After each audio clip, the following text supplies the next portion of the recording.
This is Bloomberg Markets with Paul Sweeney and Matt Miller on Bloomberg Radio. All right, Matt Miller, Paul Sweeney here in the Bloomberg Interactive Broker Studio. Eco data this morning, retail sales came in really strong. And I think the market's kind of saying, all right, maybe this Fed can stay higher for longer, and that's pushing stocks down, S&P down 0.9%, NASDAQ about the same. And looking at yields, the 10-year Treasury off 2 basis points, 4.17%. Also pushing down some commodities, WTI crude oil off almost 2%, just under 80, just right at $81 a barrel. So we're keeping an eye on that. But right now, with our news in New York City, here's Michael Barr. Paul, Matt, thank you very much. It's about 10:56 on Wall Street. Former President Donald Trump says he plans to hold a press conference this Monday after a grand jury in Georgia handed an indictment against him and 18 associates. The investigation relates to efforts to overturn President Biden's 2020 election victory in the state. Fulton County District Attorney Fonnie Willis. The indictment includes 41 felony counts and is 97 pages long. Former President Trump denies any wrongdoing. Bloomberg's Jody Schneider is watching the latest developments from Washington. We're just still digesting this, but it is pretty sweeping. Basically, it's racketeering charges. It was approved by the grand jury late last night, and basically it charges the former president and 18 other defendants, including such big names as former New York City Mayor Rudy Giuliani, former White House Chief of Staff Mark Meadows, and former senior Justice Department official Jeffrey Clark with racketeering and other crimes. Bloomberg's Jody Snyder says Trump and his defendants have until August 25th to surrender. Meanwhile, Carlos de Oliveira, the property manager at Trump's Mar-a-Lago estate, who is facing charges in the classified documents probe, pleaded not guilty to the charges brought by special counsel Jack Smith in a superseding indictment last month. There is developing news in the Hunter Biden case. According to CNN, his lead criminal defense attorney asked a federal judge today in Delaware for permission to withdraw from the case involving tax and gun charges. It's said because Christopher Clark could now be called as a witness in future proceedings. Hawaii officials are working painstakingly to identify the 99 people confirmed killed in wildfires that have ravaged Maui. They expect to release the first names today, even as teams intensify the search for more dead in neighborhoods reduced to ashes. Many who survived the Lahaina blaze have started moving into hundreds of hotel rooms set aside for displaced locals. Global news 24 hours a day, powered by more than 2,700 journalists and analysts in more than 120 countries. I'm Michael Barr, and this is Bloomberg. Paul, Matt. All right, Michael Barr, thank you so much. We appreciate it. Matt Miller, Paul Sweeney here in the Bloomberg Interactive Broker Studio. Matt, the last time we saw Sam Bankman-Fried was yesterday when in a Manhattan courtroom when he was going to be led to Brooklyn's Metropolitan Detention Center, a notorious facility for defendants waiting trial on federal charges. That's a little bit different from the last couple places he's been camping out, including his parents' 3,000 square foot house in Palo Alto, and before that, he was living in a $40 million beachside penthouse in the Bahamas. So the Brooklyn clink is going to be a little bit different. Yeah, the MDC. I wonder what it's actually like inside. The story that we have says he had to take off his tie, his jacket, and his shoelaces and everything out of his pocket, so he can't have any of that stuff like you typically can't in jail. Apparently, it's a dormitory style. They have dormitory style cells. Yep. I don't know what that means. Does that just mean they have bunks? I don't know. I mean, what is? I want to know. I find out. In any case, there are 1,600 inmates there, and the problem is, for SBF, I'm among probably myriad other problems, that he doesn't have internet access there, so he can't work to prepare his own defense. And if he were even able to use his laptop, he would only be able to do that in the visitors area. But because they have a staffing crisis at the MDC, they routinely keep prisoners locked up in the cell. Oof, this is grim for him, but I mean, but that's maybe what a taste of what's going to happen for the rest of his life. Yeah, exactly right. So that's what happens, I guess, when you disobey the judge and the stay-at-home attempt to tamper with witnesses. Exactly, that is not good. We're going to have more coming up. This is Bloomberg.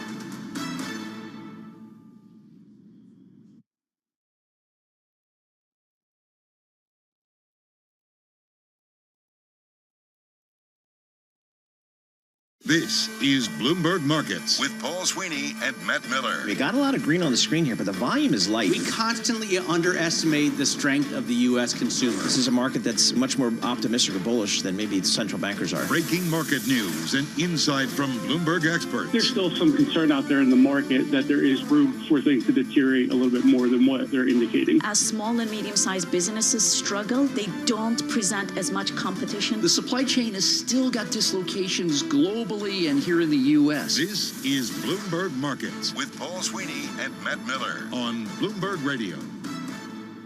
All right, coming up in this hour, we're going to get the latest on former President Trump's indictment. Joe Matthew, host of Bloomberg Radio's Sound On and Bloomberg TV's Balance of Power. He's in D.C. He's got his fingers on the pulse of everything that's happening in D.C. We'll get his perspective there. And again, folks, don't fight the Fed.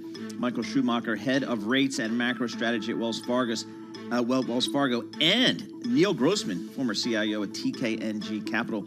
They're both going to join us. We're going to roundtable this thing and figure out what's going on with this Federal Reserve, what's going on with rates. Again, we've got the 10-year Treasury up to 4.18%, so we'll get the latest there. Then Wes Krill, he's going to talk to us about the ETF business, Senior Investment Director and VP at Systematic Asset Manager, Dimensional Fund Advisors, talking about the ETF space.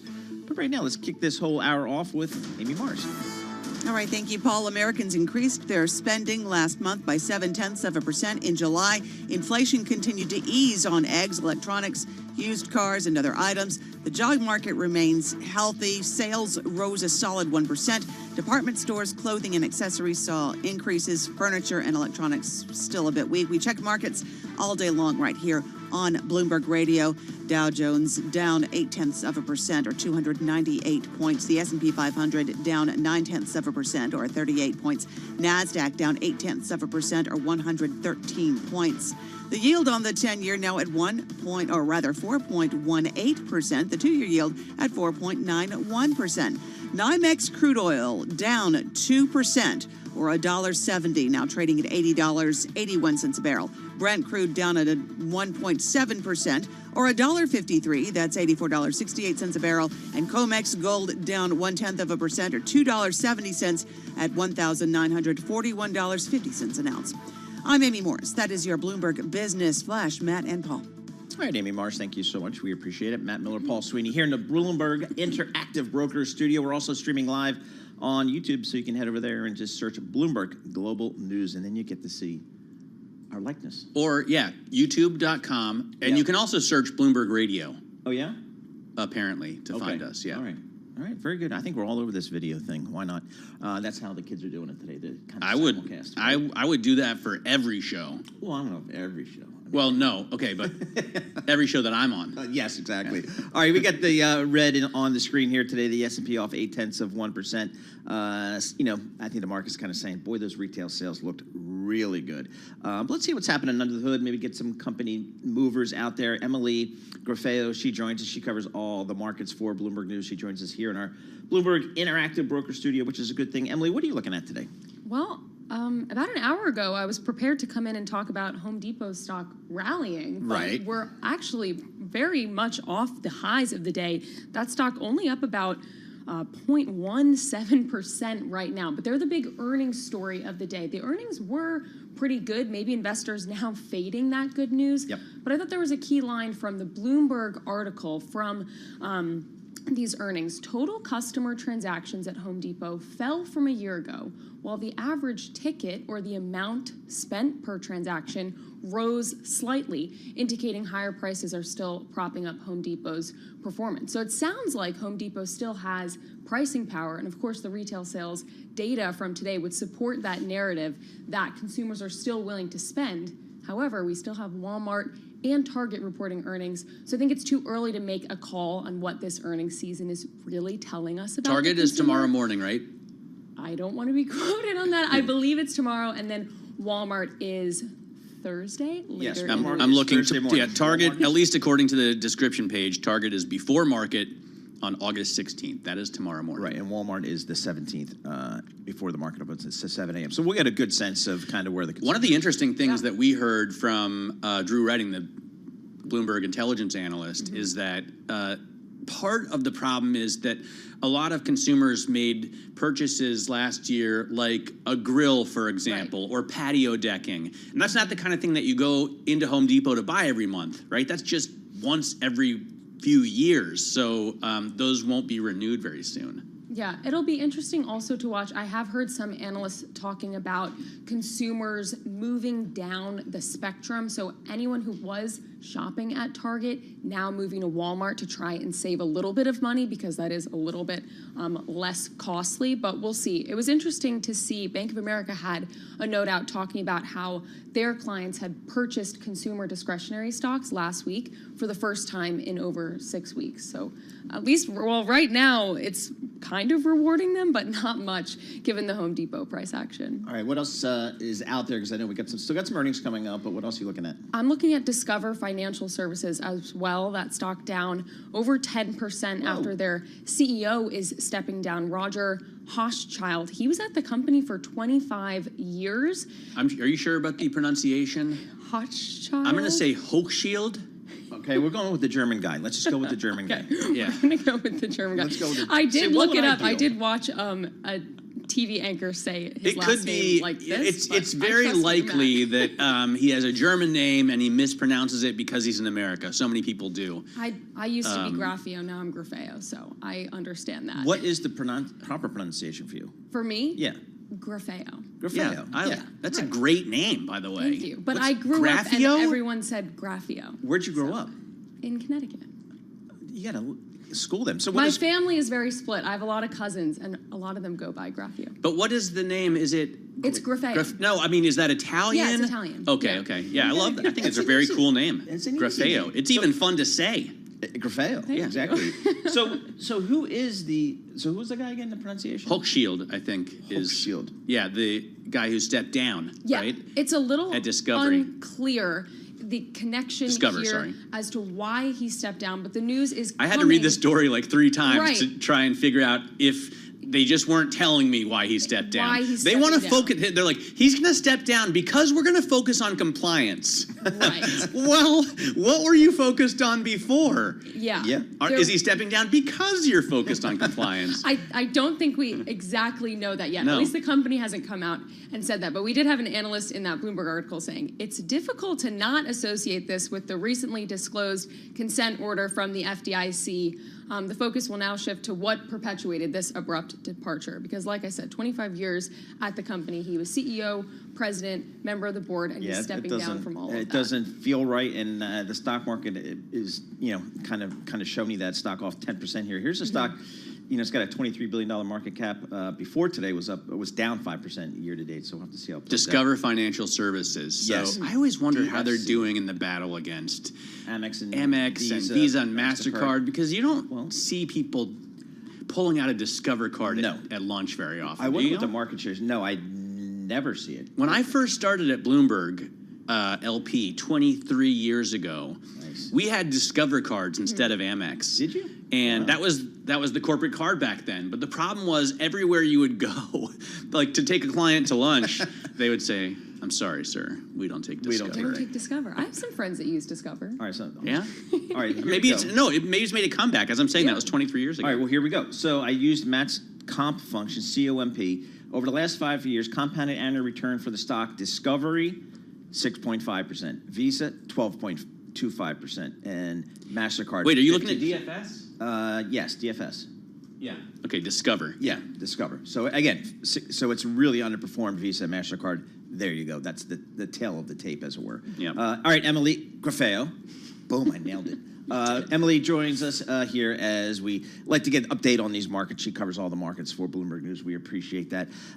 Let's get to the next guest. Let's get to the next story, which is the political story that, unfortunately for some, just keeps on giving, and that is former President Trump, a 4th indictment. This from the state of Georgia. Let's check in with Joe Matthew. He is a radio and TV host of Bloomberg Sound On and Bloomberg Television's Balance of Power. We've got a multimedia. He's radio, he's TV. Today he's YouTubing it here, which is what the kids do. They stream. Okay, that's what they do. So we got Joe there too. So Joe, put into context, I guess, what's the feeling in D.C. about this Georgia indictment relative to maybe some of the others?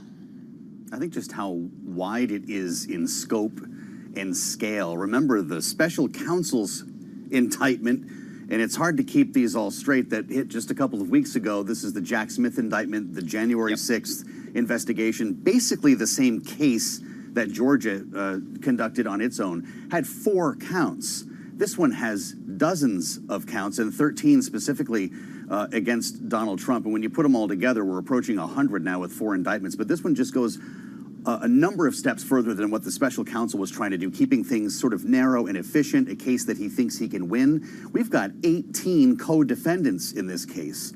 And the DA in Fulton County in Atlanta says they're all going to be tried at the same time. So talk about the trial of the century thing. I mean, we're going to have cameras in the courtroom here while Donald Trump, Rudy Giuliani, Sidney Powell, John Eastman, Mark Meadows, and many others are tried in Georgia. The question that we are still asking, though, is what happens if Donald Trump doesn't show up next week?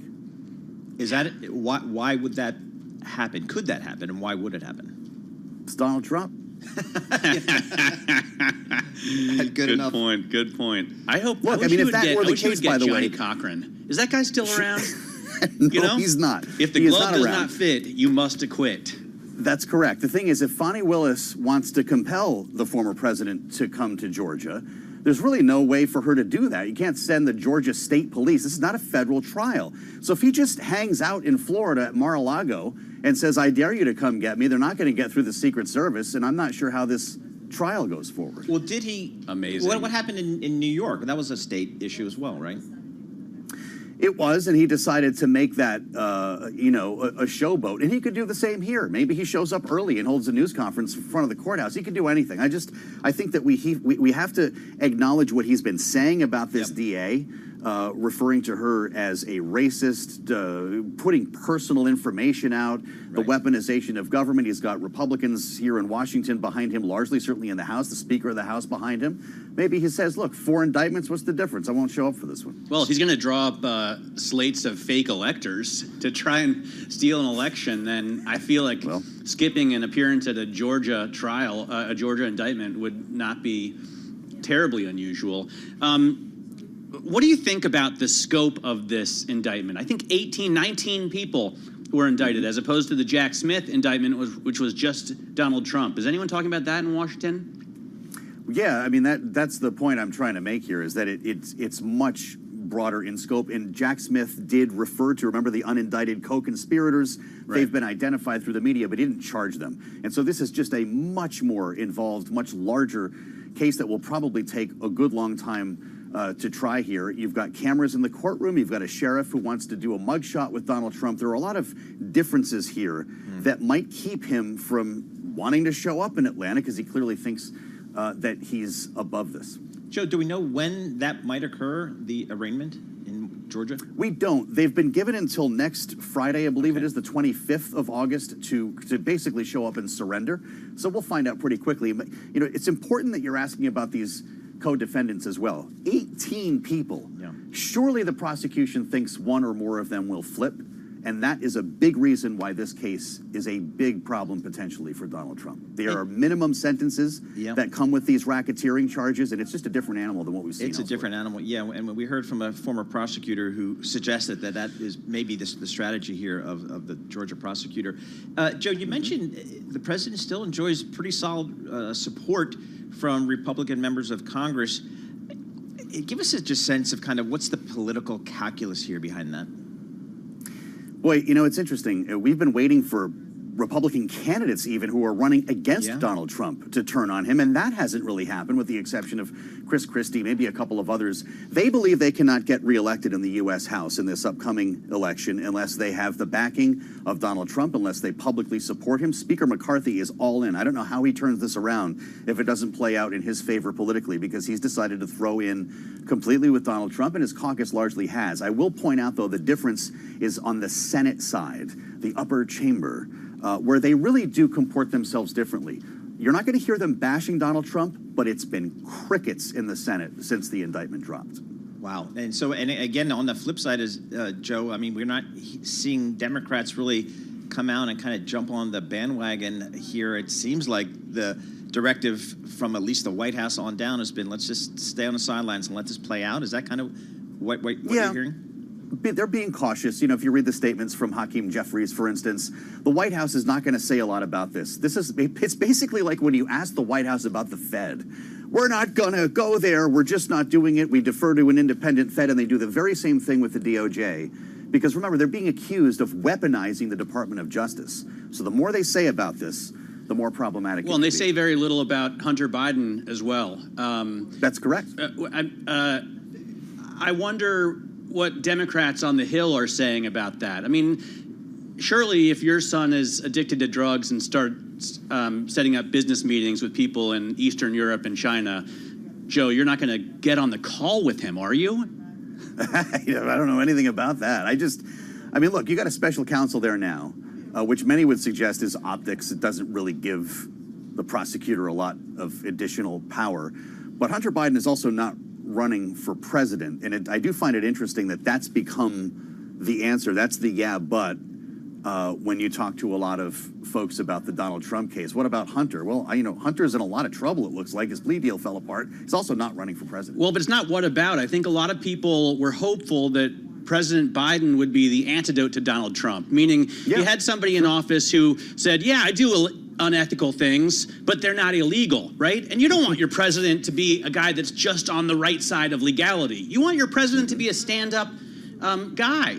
So the question is, was he helping his son trade off of his name in these meetings? I mean, even that, if not illegal, isn't something that you want the president to be doing.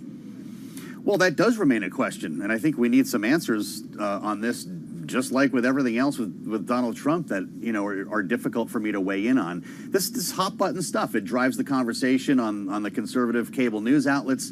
But I will point you to Republicans in Congress who serve in purple states who have to run for re-election, who are asking for the proof. They're going to Jim Comer and the Oversight Committee, Jim Jordan, the Judiciary, and saying, okay, guys, what do we have? Where's the smoking gun here?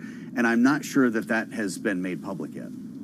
Hey, Joe, thanks so much for joining us. Really appreciate getting your perspective from down in the Beltway. Joe Matthew, radio and TV host, Bloomberg Sound On. The fastest show in politics. Fastest show in politics, absolutely. And Bloomberg's Balance of Power. And thanks to Amy Morris for a little clarification there. Johnny Cochran died of a brain tumor in 2005. So there you have it. I was just saying, because it's going to be televised, it'll probably be the biggest televised trial since OJ, right? And I guess New York will not be televised? I don't think that's the case. I haven't seen any of it so far, but in Georgia, this is the law. It's the law. Yeah. Okay, very good. We'll see how that plays out. It'll certainly be theater. S&P 500 off 0.7%. We'll have more coming up.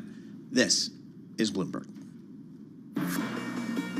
All right, let's get some company news right now with Lisa Mateo. Good morning. Tesla's rolling out new versions of 2 models in the U.S. that are $10,000 cheaper. Bloomberg Global Auto Editor Craig Crudell has details. The latest change that they've made is to introduce new versions of the Model S and the Model X. These are the 2 oldest and most expensive of the vehicles in their lineup. These will start at $78,490 for the Model S and at $88,490 for the Model X. Now, those EVs come with less range and slightly lower acceleration, and this move comes one day after Tesla dropped prices on its Model Y SUV in China, sparking concerns about a renewed price war. Shares of Tesla right now down more than 1.5%. Another senior leader is leaving Amazon. Dave Limp, its chief executive on Alexa, Echo, other devices, he plans to retire. Now, on the company's corporate blog, he said he's been working in consumer electronics off and on for more than 30 years, and he's looking to try something new. CEO Andy Jassy said a replacement will be announced in the coming weeks. Shares of Amazon right now down more than 1.5%. And Discover CEO has stepped down. Roger Hochschild, who has been with the credit card giant for 25 years, said he will resign from his role. Now, John Owen, who has been a board member since last year, will become interim CEO effective immediately. The board has formed a special committee to find a permanent replacement, and Discover says it's going to continue to focus on improving compliance and risk management. Shares of Discover right now down just nearly 10%. Those are the stories we're following this hour. I'm Lisa Mateo, and this is Bloomberg.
headlines, and breaking news 24 hours a day at Bloomberg.com, on Bloomberg Television, and the Bloomberg Business app. This is a Bloomberg Business Flash.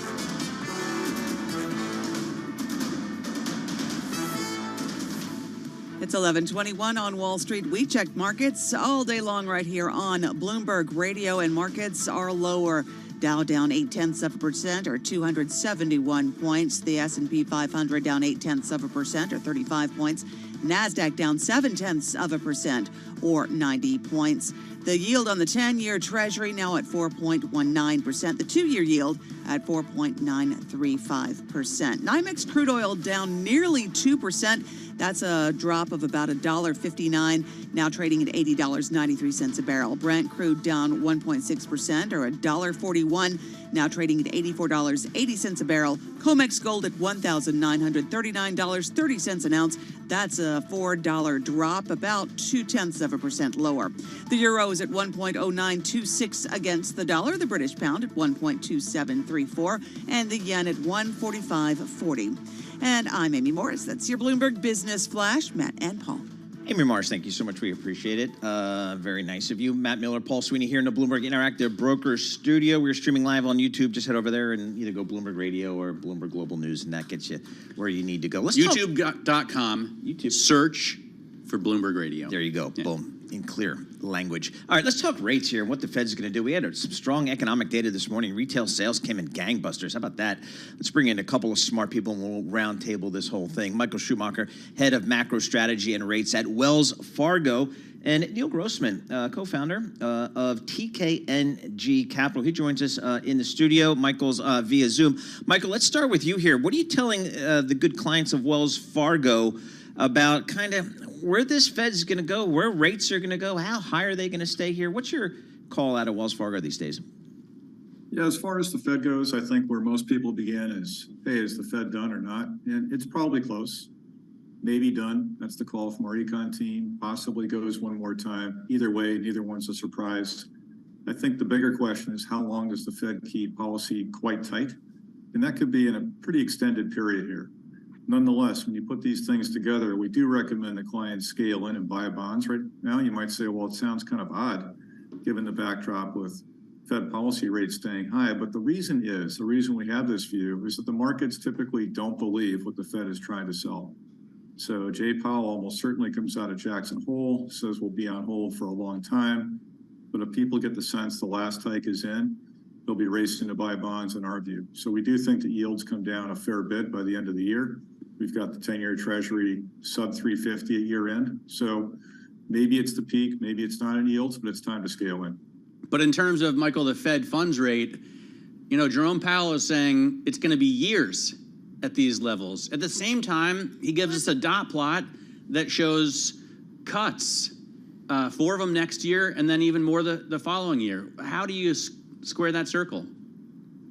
Basically, you don't. So Jay Powell is going to say, hey, the dots are not forecasts or individual numbers, something or others, but you can't really account for the difference between Powell's view and the dots. So really what the market folks typically do is discount a lot of the dots and try to latch on to commentary from Powell, from Williams, from a couple other senior folks, and really let that be the North Star. But the dots themselves don't really jive with what the Fed's been saying, at least the senior leadership. Neil, what do you kind of make of what's happening out there? You look at the markets, you look at kind of some of the eco data we're seeing. What's your story these days? I think my story is consistent with what we've discussed. Number one, I think for the moment you've seen the best of the inflation data. The rather sharp drop was due primarily to year-on-year comparisons, but over the next 6 months, those comparisons turn around. I think the last half of last year averaged like about 0 to 0.1. So the odds are you're going to start to see, number one, prices push higher, which should work against the Fed's or the market's perceived perspective of the Fed cutting, number one. Number two, these labor agreements are telling you there's a lot of upward pressure on wages. And yes, if productivity is sufficient, that's one thing, but it's still embedding a lot of upward pressure on prices. Number three, again, I know the Fed has a habit of speaking one way when it means being accommodating and going the other when it's not, but they spent years talking about averaging. Well, by the end of this year, you'll have had 2 years at 7+% plus someplace between 4 and 5 on headline inflation. I don't know how long it's going to take them, but even if you get to 2% at the end of the year after this, and that's an if, you've allowed a lot of embedded price pressures to arise. So but they're going to let that. I mean, well, that's just the inconsistency. You don't need to hold them to their word. They're going to let that roll off their back like a water. But here's the problem, Matt. The thing that I have is a couple of things. One, this economy is actually doing reasonably well, all things considered, with the Fed having acted fairly aggressively. They're not aggressive, from my perspective. It took them a year to do one Volcker. The simple fact of the matter is we're at full employment. You have upward pressure on wages. You have a reasonable economy. Again, the data, although it is mixed periodically, seems to be showing the economy is actually picking up speed. I want to know why anybody outside of the equity market who needs rate cuts to justify silly valuations should think that an economy doing this well needs to have any rate adjustments. We're going to need to have something, in my perspective, that is significant, either some sort of catastrophic equity event or some really sharp deceleration in the economy and employment to justify this. That's where I want to go. Michael Schumacher, our good friends at Goldman Sachs are looking for a rate cut in the first one in the second quarter of next year. And then one a quarter, right? Yeah, so what do you think about that? It seems quick. I think to Neil's point, something would have to break. Now, something in the neighborhood of one cut a quarter is not consistent with a disastrous event in the markets, but it's pretty clear to us the Fed really wants to stay on hold for a long time, at least Jay Powell does. And whether he wins that debate or not remains to be seen. But that does seem pretty fast to us. If you think about the typical time lag, for instance, I know there are perils in looking at historical cycles, but still, let's start there. Over the last 4 to 5 cycles, the average lag between the last hike and the first cut is something like 10 months. And if you consider the inflation scenario we've all experienced over the last couple of years, it seems to me it argues for a longer period, not shorter. So something would have to give pretty sharply for, let's say, early Q2 to be in the picture next year. What do you think about Neil's supposition that we've seen the best of declining inflation and we could be in for higher inflation from here on out? I mean, we've heard a lot of other people say that as well. When you look at oil prices, airline tickets, healthcare costs, a lot of these things are only going up. Yeah, whether it's higher or sticky, take your pick. I agree with Neil that basically the big winnings have already been cashed in, if you will. And our econ team, our economist Sarah House has a great term. She calls it the last mile, and that last mile is tough. So you've got core CPI, the run rate down to low 3s right now, but getting that to 2.5 or heaven forbid 2, that will be a very tough slog. So I'm on the same page as Neil here. By the way, one point on that, everybody's looking at getting to 2. The question is that a stable rate? It's quite possible that we get down to 2 or near 2, and then all of a sudden it starts to rise. So just because the Fed manages to get closer, you're going to want them to maintain that and show it that's actually a stable rate. But so, Neil, do you think that the Fed could actually raise rates even further? Well, it depends on the price pressures and employment. My view, Matt, and it's been this way for a while, is I'm less concerned about rates. 5%, 4.5%, 4, 6. They need to sell assets from their balance sheet. The balance sheet, I think, is a big piece of the problem. It's still providing, even though there's I call it quantitative dribble. It's slowly falling in size, but there are a lot of factors. By the way, one of the other things we haven't discussed, I mean, there is still enormous amounts of pent-up fiscal stimulus tied to some of the last programs that were passed by the Biden administration, which is also going to work against the economy slowing down. So the answer to me is they need to take some of the liquidity out of the market, and that's more important than the rates.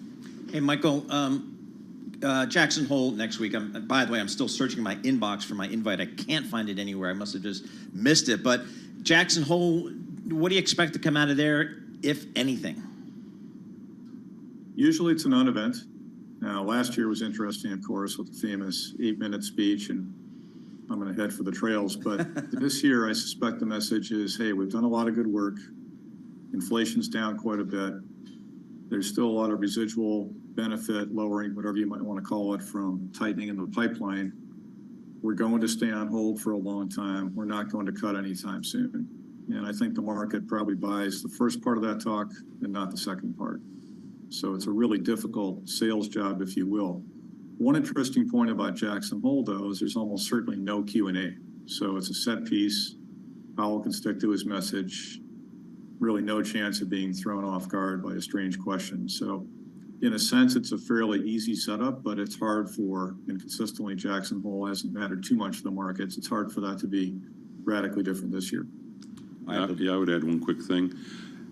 Anything that sends the stock market up, provides liquidity, works against the Fed in my perspective going forward. So you've got that other counterbalance. All right, well, I'll keep looking for my invite to Jackson Hole. I got the surveillance jet all gassed up and ready to go, so we'll see if I can. I think they're going without you, buddy. I think they are. I think they are. That's the cold truth. Let's be honest. I offered to carry luggage, nothing. Michael Schumacher, head of macro strategy and rates for Wells Fargo, joining us. So we appreciate that, as well as our good friend Neil Grossman, former CIO at TKNG Capital. He comes in the studio. And he comes bearing gifts in the form of some lovely-looking wine. Oh, I'm sure it's going to taste just great as well. With our news in New York City, here's Michael Barr. Paul, Matt, thank you very much. 11:33 on Wall Street. Former President Donald Trump says he will hold a news conference on Monday to discuss his fourth indictment, this time in Fulton County, Georgia. It charges Trump and 18 other defendants with taking part in a conspiracy to overturn the 2020 presidential election. Former DeKalb County DA Gwen Keyes Fleming says this indictment may prove to be the most dangerous for Trump. It's not something that a sitting governor could pardon immediately upon conviction. It's something that would have to run its course. In a social media post, Donald Trump claims he will be completely exonerated. About 100 people are dead in the Hawaiian wildfires on Maui. Maui Police Chief John Pelletier says the search and recovery teams are moving as fast as they can. To date, 25% of the area has been searched. We started with one dog, we're at 20. Families are starting to be notified about loved ones found dead in the fire zone. In Britain, 3 people are facing charges accused of spying for Russia. The BBC is reporting that they are Bulgarian nationals. Today is Mom's Equal Pay Day, and there's a new tally on how much moms are missing out by doing the caregiving all on their dime. Bloomberg's Nancy Lyons reports. A new study says if women in the U.S. were paid for their caregiving work, they'd collectively make an additional $627 billion a year. The National Partnership for Women and Families took a look and says women average about 52 minutes a day caring for children and family, while men spend about half that. Assuming pay of $14.55 an hour, that means women would bring in an additional $4,600 a year if compensated. The disadvantages add up to a wage gap that has cost female American workers $61 trillion since 1967 and is set to last until at least 2056. Nancy Lyons, Bloomberg Radio. Global News, 24 hours a day on air and on Bloomberg Quick Take, powered by more than 2,700 journalists and analysts.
Headlines and breaking news 24 hours a day at Bloomberg.com, on Bloomberg Television, and the Bloomberg Business app. This is a Bloomberg Business Flash.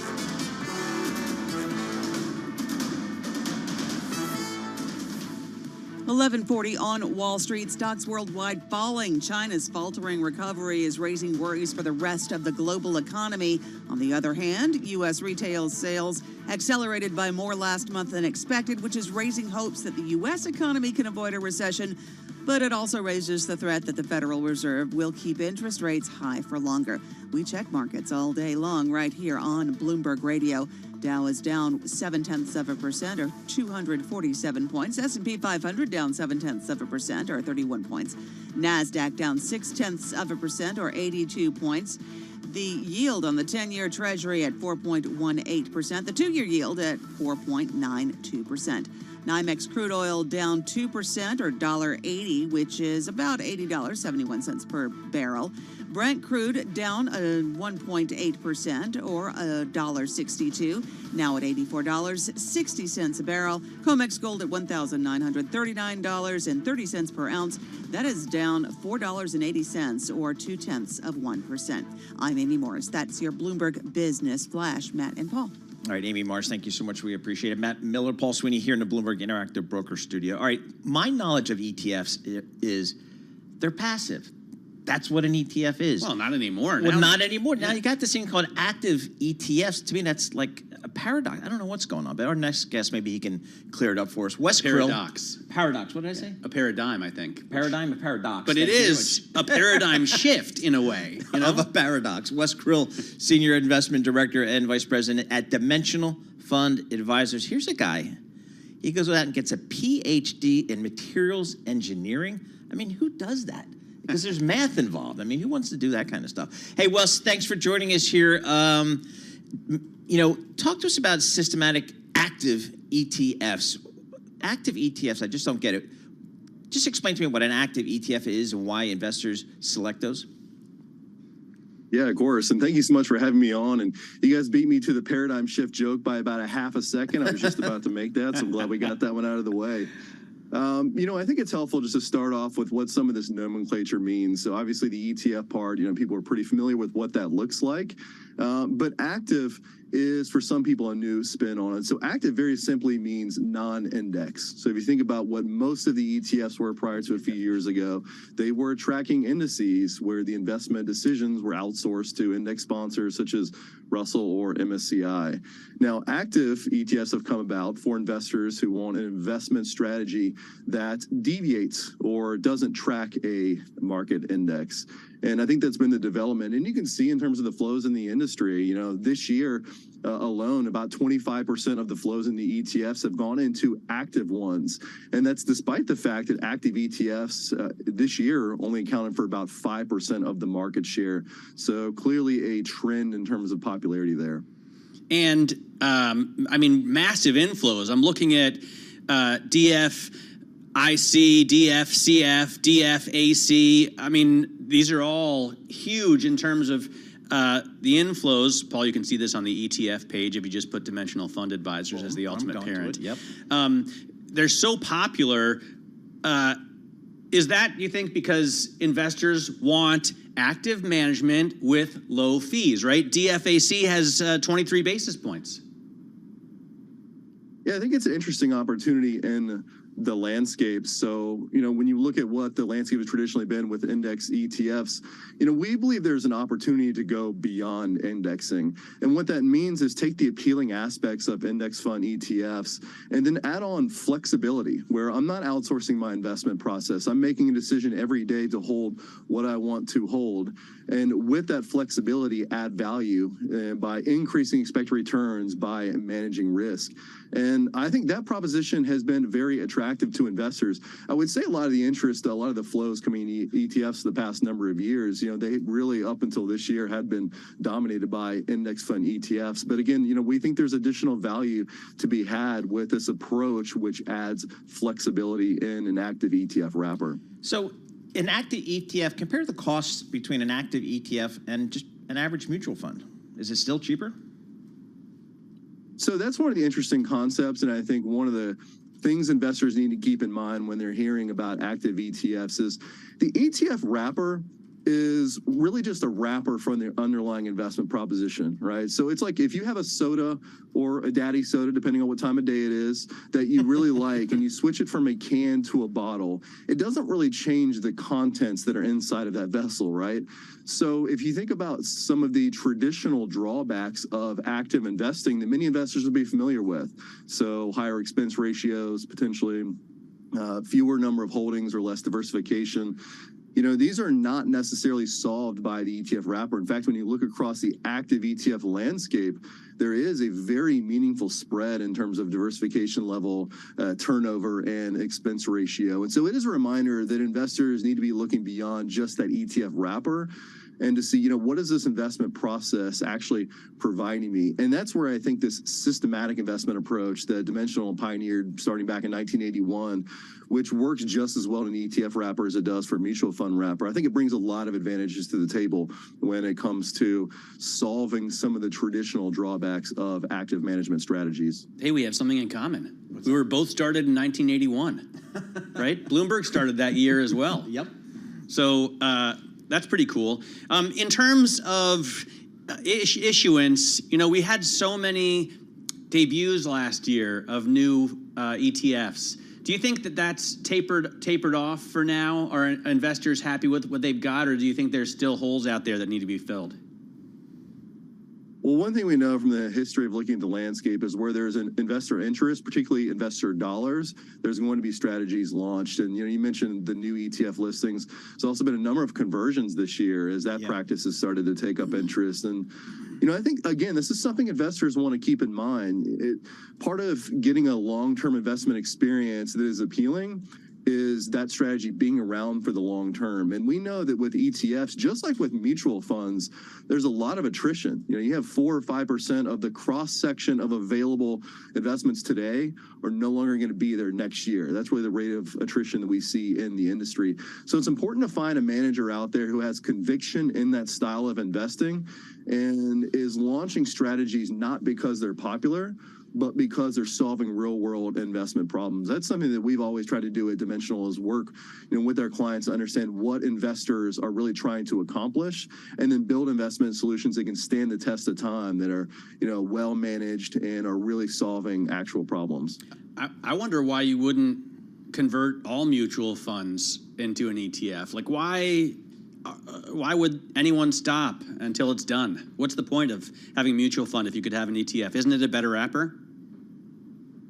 We believe we're agnostic when it comes to the wrapper for these investment strategies. There really are different strokes for different folks. And if you think about, when you're redeeming shares of a mutual fund, what you're going to get. You're going to get end-of-day NAV, whereas with an ETF, you're going to be trading. Yes, you have the intraday flexibility, but there might be less assurance over what price you're going to get. So we find for our clients, they have different use cases that can be more well satisfied by one or the other.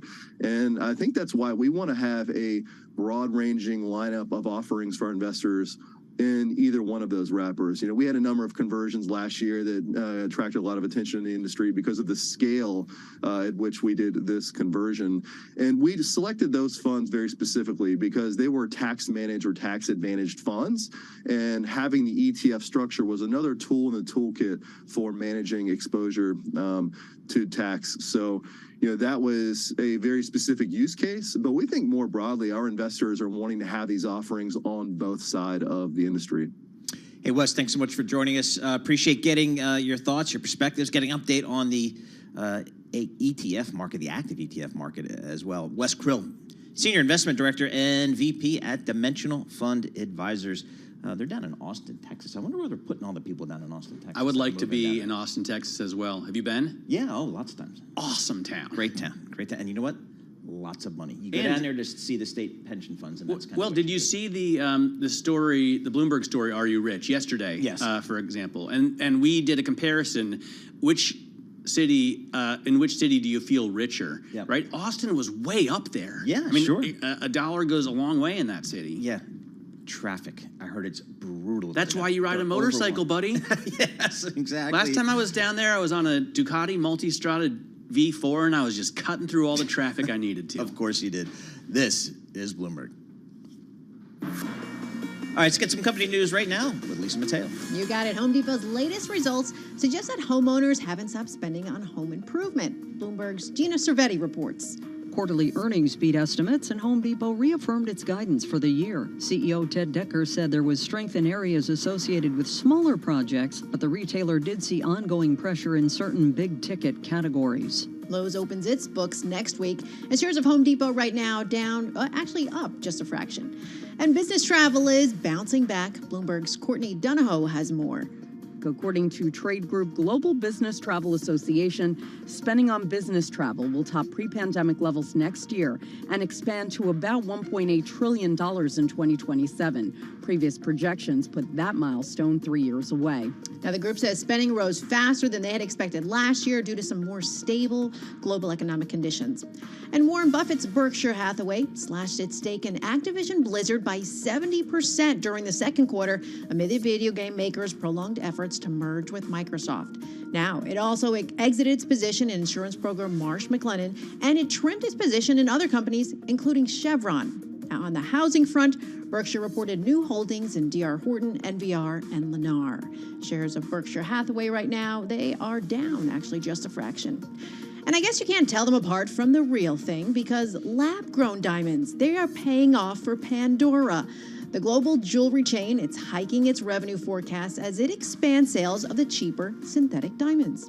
Shares of Pandora right now, they're up about 2%. Those are the company stories we're following this hour. I'm Lisa Mateo, and this is Bloomberg.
This is Bloomberg Markets with Paul Sweeney and Matt Miller on Bloomberg Radio. All right, Matt Miller, Paul Sweeney here in the Bloomberg Interactive Broker Studio. Red on the screen, S&P 500 off about 0.7%. The NASDAQ off 0.6%. 10-year Treasury yields just coming in just slightly. Let's call it 4.18% on your 10-year. The 2 years at 4.92%. The dollar coming off just a little bit here. It had to have some strength over the past couple of days, off just a fraction here. WTI crude oil, it's off 2.3%, $80.57 a barrel.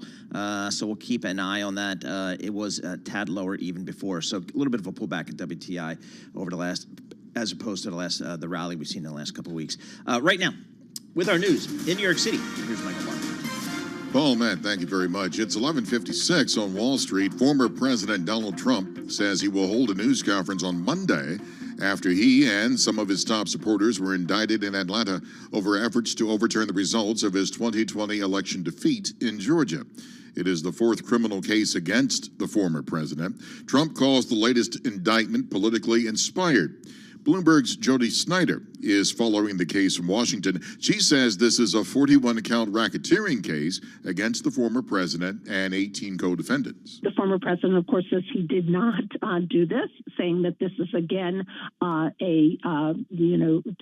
politically targeted by the Biden administration because he is running for president.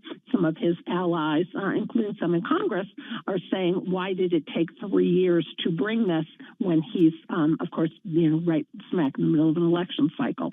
But that it will be tricky to defend against and costly to defend against. And he's running for president, which is also costly. Bloomberg's Jody Snyder. In Hawaii, it will be another somber day on Maui. Today, family notifications are being made for some of the 99 confirmed killed in the wildfires.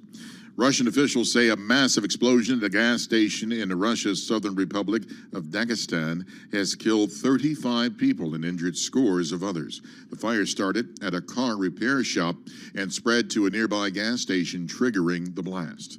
His life story inspired an Oscar-winning film. Now he is suing the Tennessee family who took him in when he was a teenager in a bombshell allegation from former NFL player Michael Orr, who was the center of the 2009 film The Blind Side. It's your decision, Michael. It's your life. Orr says Sean and Leanne Toohey tricked him into signing what he thought were adoption papers. He says those documents were really for conservatorship, which he claims the couple used to get rich at his expense.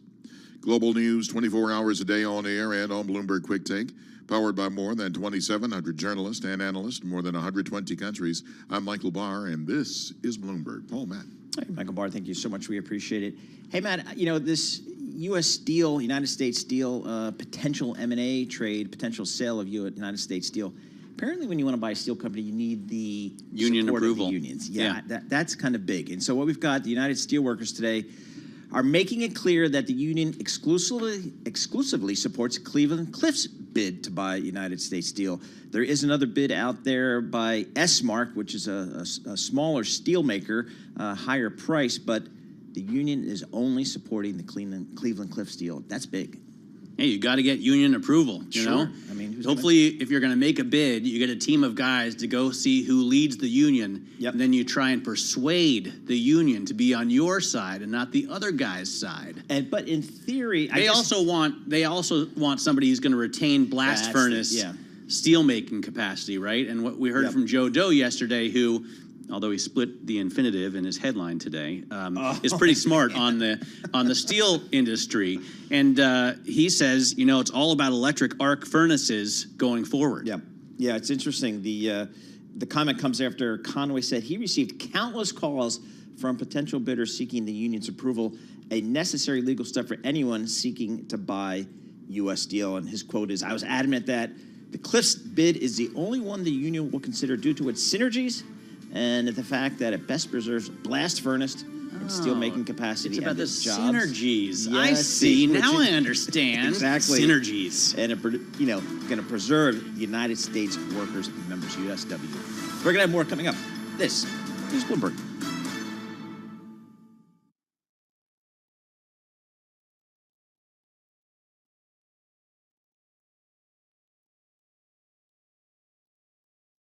This is Bloomberg Markets with Paul Sweeney and Matt Miller. We got a lot of green on the screen here, but the volume is light. We constantly underestimate the strength of the U.S. consumer. This is a market that's much more optimistic or bullish than maybe the central bankers are. Breaking market news and insight from Bloomberg experts. There's still some concern out there in the market that there is room for things to deteriorate a little bit more than what they're indicating. As small and medium-sized businesses struggle, they don't present as much competition. The supply chain has still got dislocations globally and here in the U.S. This is Bloomberg Markets with Paul Sweeney and Matt Miller on Bloomberg Radio.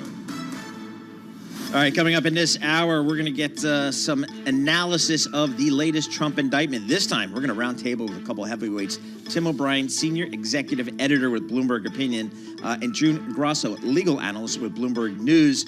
I mean, these folks know what they're talking about. Tim O'Brien actually sued Donald Trump before he was president. Or I take that back. Donald Trump sued Tim O'Brien. Yes. And Tim O'Brien won, so he has that kind of perspective. So very interesting there. So again, Tim O'Brien and June Grosso will be joining us. Andy Bischoff, utility strategist at Morningstar Research Services, discusses the future of Hawaiian Electric after that devastating wildfire in Hawaii. So we'll see how that might play out. But first, let's go to Charlie Pellet. Thank you very much, and here's what's going on. We've got stocks lower across the board right now with the S&P down 28, drop there of 0.6%. Dow Industrial slumping 248 points, down 0.7%, while the Nasdaq Composite Index is down 0.5%, lower by 65 points. Russell 2000 down 0.9% right now. 10-year yield 4.18%. We've got the 2-year yielding 4.93%. Stocks are slumping as the investor debate shifts toward how long the Federal Reserve will keep interest rates elevated. U.S. bonds gained as investors bought the dip. Spot gold down 40 cents, little change, down less than 1% right now at $19.06 the ounce, while West Texas Intermediate crude oil is down 2.3%, $80.58 for a barrel of WTI. Bottom line here, stocks lower across the board. So what about the overall backdrop for stocks given the interest rate environment?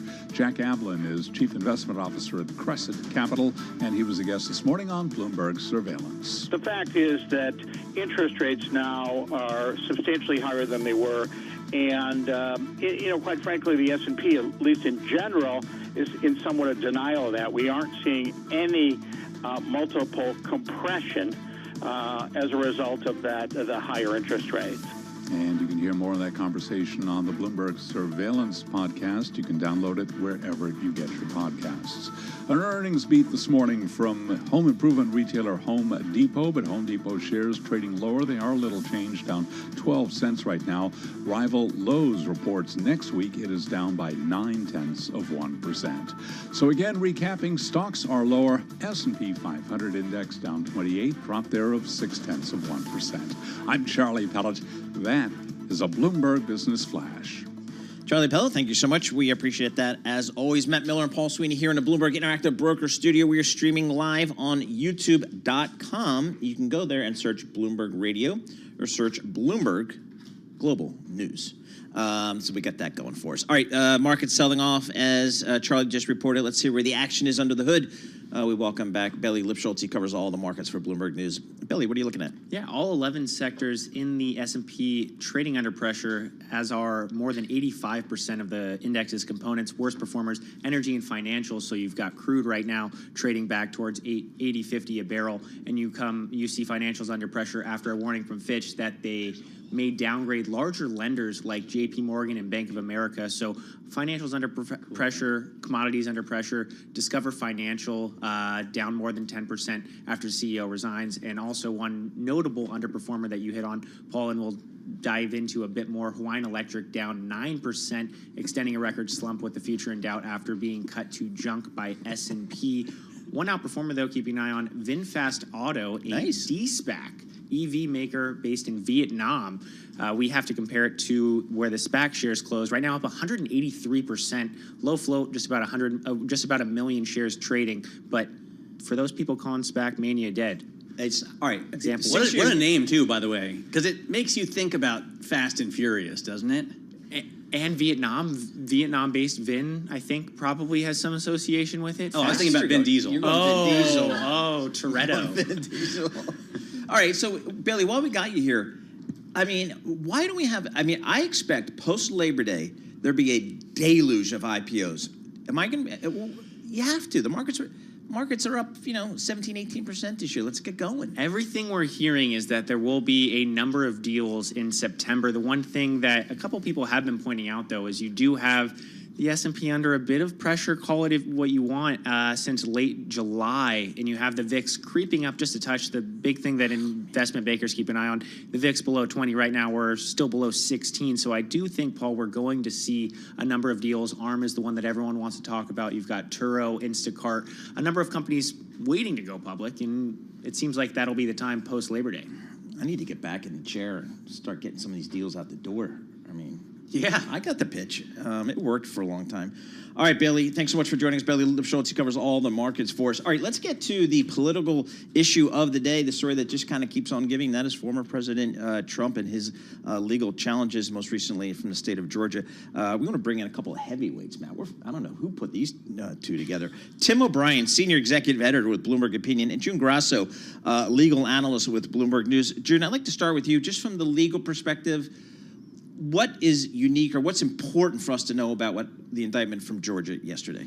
Well, I think, what's important is the scope of this indictment. And it goes, it shows the White House from the Oval Office to this rural county in Georgia.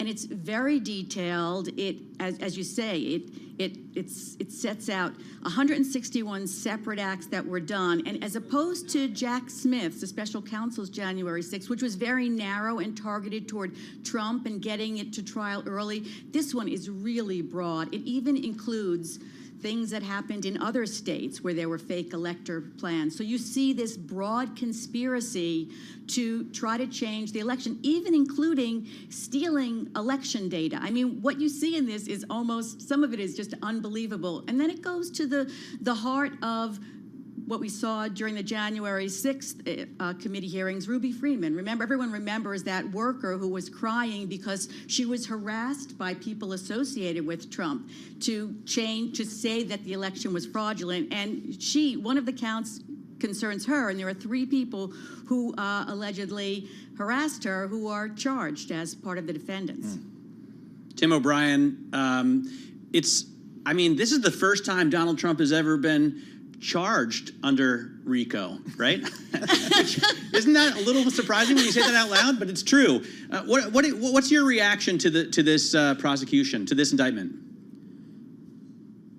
Oh, we can't hear you. We can't hear Tim, guys. Can we get his audio? Are you muted? There we go. There he is. There we go, Tim. Thanks. Can you hear me now? Yes. You guys muted me. I'm back. I think on the RICO thing, one of the things that's just really interesting from sort of a historical perspective is let's not forget that Rudy Giuliani, as a young prosecutor in the Southern District of New York, made his bones by pursuing RICO cases against the mob and against insider traders on Wall Street. And he essentially gave a lot of muscularity to federal RICO prosecutions. And now, decades later, that's the long arm of the law is revisiting itself on his doorstep in the same fashion. I think, this is, like the 2 special counsel indictments, this is an evidence-rich prosecution or indictment. It is full of just raw evidence that I think would be very hard to refute in a courtroom in terms of how it's tied to the allegations of trying to torpedo the election. I mean, there's a taped phone call. He is taped saying, go and find me 11,000 votes. His minions, whether it's his lawyers or a chief of staff like Mark Meadows or people in the Justice Department, are all literally conspiring in an organized fashion to try to overturn election results when they knew that the results of the election and were repeatedly told that the results of the election were sound. So I think he's got a long hill to climb here.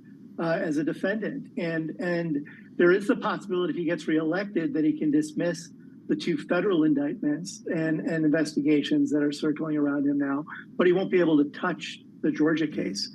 So they're looking at a real legal problem. Hey, Tim, you've known Donald Trump as well or better than anyone in the media, given your longtime dealings with him. How do you think he's going to react here? How is he going to play this whole thing out? How do you think he's going to... It'll be televised. It'll be televised in Georgia. But how do you think just all four of these indictments, what do you think his strategy is? Well, his playbook has been to say it's a witch hunt, that it's entirely partisan, that there is nothing behind this other than an effort to knock out a robust competitor in the Republican Party. And of course, he's ignoring the need for the rule of law. He's ignoring the fact that the evidentiary trail is damning. He's overlooking the fact that it's happening in multiple venues. But he certainly has the ear of his core supporters, and he always will. I don't think there's a single indictment that can be brought against Donald Trump that will dislodge how warmly his core supporters feel about him. What the real political element of this is what moderate Republicans and independent voters think about this. That's where this will swing. But I think he's scared. For all of his bluster and this myth that he has 9 legal lives, he has never faced prosecutions that are this detailed and with prosecutors who have really done their homework and involved criminal charges, not civil shenanigans, in a courtroom where he's happy to wage the battle in the press as much as in court. And he's already been told by one judge in one of the federal cases that he can't go lollygagging around in the media trying to win the case there, or she's going to start to sanction him. So I think he's nervous. To that point, Tim, I have a quote from Lewis Kaplan in another case, unrelated entirely, but I think it's interesting to read it out. So Kaplan says, in regards to Sam Bankman-Fried, a defendant's speech is not protected to the extent that it is intended to bring about a crime. And June, I want to ask you about this. What happens if Donald Trump is found to be attempting to tamper with witnesses? What happens if Donald Trump is trying to intimidate people with his speech? Can he always say that's political speech, free speech, and claim First Amendment? Or will any judge, have the power and the cojones to say, no, you can't do that? Yes. There will be judges who will have the power to say no, and the judge in D.C. has already said no to that. So they're raising First Amendment claims, but First Amendment is about speech. And I think, as Tim referred to, what he's charged with is not what he said, it's what he did. And every conspiracy that's charged, the people talk about it, right? Speech is always part of a conspiracy. So that's a way for them to attack this, but I think it's almost the weakest way, and it's also something that plays in the public. So his supporters are saying he's a political candidate, he has the right to speak. Well, the judge in D.C. said, that's your day job. What you do in this courtroom, you're a defendant here, and your speech here is different, and you can't say anything you want. Now, she's testing him. He already, since that, she said, I'm going to be watching what you do, what you post on social media. He already, yesterday or the day before, said to the lieutenant governor that he shouldn't go, the lieutenant governor, Jeff Duncan, who testified at the grand jury and had testified at the investigative grand jury in Georgia, he said he shouldn't go to testify. So I'm wondering if the judge in D.C. is going to be looking at that and saying, intimidation of witness. Obviously, she's trying to intimidate a witness. Intimidation of witnesses. And will she try in Sam Bankman-Fried's case, Judge Kaplan tried in different ways to curtail what he was doing, to curtail his outreach to different people there. So will she try in different ways? And another thing she said is, if this keeps up, I'm going to have the trial sooner than we thought because you're trying to taint the jury pool. So she has a lot of things that she could use against him. However, it is Donald Trump, and I don't think he's ever kept quiet about anything. We have a listener writing in with a question, June.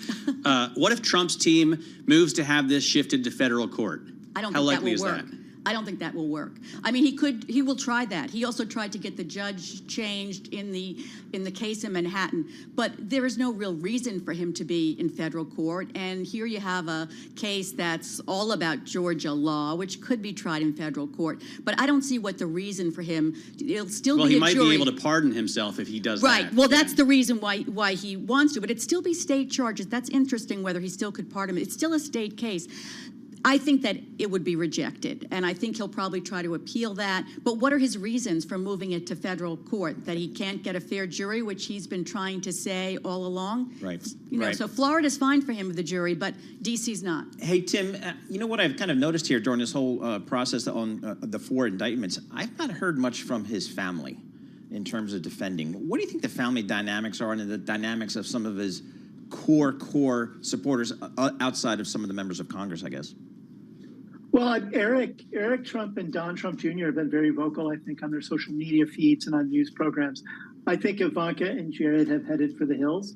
You know, they are extremely conscious of how they're perceived socially, including in Manhattan, even though they've fled to Florida. So I think we're not hearing from them because they have their own self-interest in mind. But Eric and Don Jr. are still true believers and are saying the same things that their father is saying, that his free speech rights are being violated and that this is a witch hunt. I think, you know, what's more interesting is the great silence from members of the party of law and order. Agreed. And, or support even, Tim. It's amazing how much support he gets from Congress and, I guess, silence from the senators. Because he has enormous traction with about 30 to 35% of the party. And he has the ability to destroy GOP candidates who he has a distaste for. And I think this is essentially a moment, it's a profiles and courage moment. These are people who are more worried about getting elected again than they are about doing the right thing, even in the face of robust and damning evidence. So, Tim, just real quick, 30 seconds left. I mean, how is this going to play out over the next months until we get till November of 24? I know it's probably an open-ended question, but boy, it seems to be one of the defining ones. Well, I think it depends on how quickly these things go to trial. You know, I think one of the reasons he's seeking to move the Georgia case to federal court is just for the delay. I agree with June that I don't think it'll happen. But if he can slow down the gears sufficiently till he potentially gets into the White House, he then would be in the enviable position of being able to dismiss both of the federal cases against him, telling the Justice Department to just drop it. He would still have to contend with the Georgia case. But I think what's really important about these things going to court is that there'll be a narrative presented to the public that the public can decide upon. And I think a lot of the polls and analysis of TV ratings around these indictments that have showed waning interest, the same was true of the January 6th investigations. And once those were televised and a public narrative was laid out, it really affected people's opinion. All right, Tim, thanks so much for joining us. Tim O'Brien, Senior Executive Editor with Bloomberg Opinion, and June Grasso, Legal Analyst with Bloomberg News and the host of Bloomberg Law. Appreciate getting a couple of very smart voices there to help us kind of put some context around an evolving issue that will be with us presumably right up until the election and maybe past that. We're going to have more coming up. This is Bloomberg. Let's get some company news right now. Lisa Mateo. You got it. Tesla's rolling out 2 lower spec versions of its less popular Model S sedan and Model X SUV in the U.S. and Canada, and they cost $10,000 less. Bloomberg's Kimberly Adams has more. The cheaper versions come with less range and slightly slower acceleration than the base models. Just yesterday, Tesla cut the price of its higher spec Model Ys in China, fueling concerns of a renewed price war in the hotly contested Chinese market. Shares of Tesla right now down about 2%. And today, the Writers Guild of America and Hollywood studios are scheduled to meet again to hammer out details of a new proposal. Bloomberg's Steve Rappaport has more. Lisa, Hollywood studios have made a new offer to striking screenwriters. Sources tell Bloomberg the proposal from the Alliance of Motion Picture and Television Producers ensures human writers will not be replaced by artificial intelligence. It also gives them access to viewer data on streaming so they can see how popular their programs are. Netflix and Disney have been pushing for an agreement to end the impasse that started 3 months ago when writers dropped their pens in protest. Now, other parts of the offer include a better than 20% increase in residual payments made to writers when their shows appear on networks. And the future of Hawaiian Electric Industries, which supplies about 95% of the state's residents with power, is in doubt. Stocks plunged yesterday to its biggest loss on record, and it wiped out more than $1 billion from the company's value. That's all over worries that its power lines may be linked to the deadly Maui wildfires. Checking in with shares of Hawaiian Electric right now, they are down nearly 10%. Those are the company stories we're following this hour. I'm Lisa Mateo, and this is Bloomberg.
Markets, headlines, and breaking news 24 hours a day at Bloomberg.com, on Bloomberg Television, and the Bloomberg Business app. This is a Bloomberg Business Flash.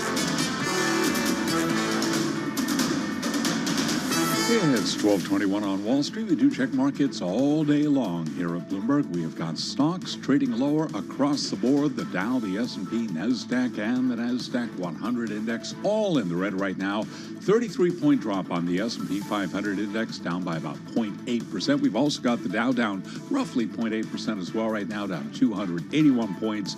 NASDAQ, the composite index, down 0.6%. NASDAQ now lower by 80 points. 10-year yield, 4.18%, with the 2-year, 4.93%. Gold up 9 cents, just about flat on the day right now at $19.07 the ounce, while West Texas Intermediate crude is down 2.4%, $80.56 for a barrel of WTI. We did have an earnings beat from home improvement retailer Home Depot. It does suggest that spending on fixing up homes is performing slightly better than expected, following an unprecedented boom during the pandemic.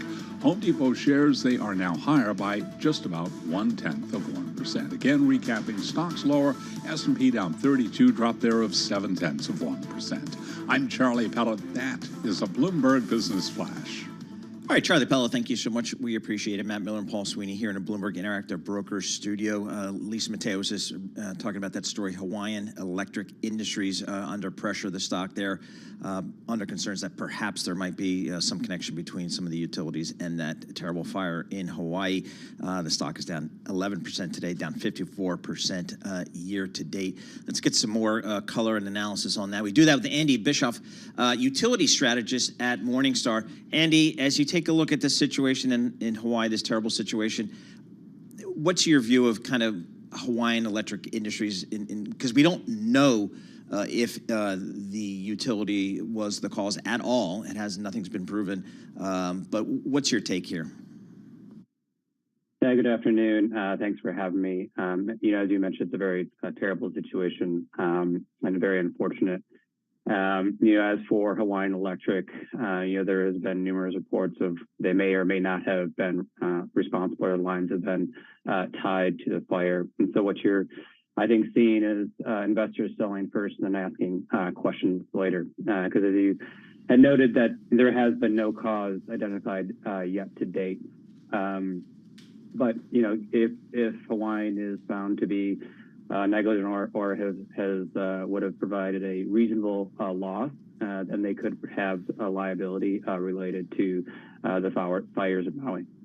So, I mean, even if they were found some way even partially responsible for setting the fire off. It's not their fault that we're in an El Nino, right? It's not their fault that we've had the hottest months on, plus the hurricane on record, and the wind. I mean, there's so many natural effects that certainly help to boost the destructive potential of this fire. I can't imagine they could be held liable to such an extent. What are your estimates?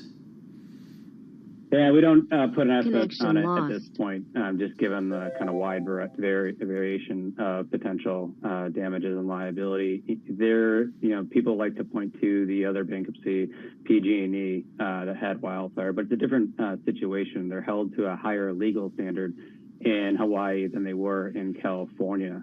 So under kind of the legal aspects in Hawaii, they would have to have, could they have reasonably prevented a loss?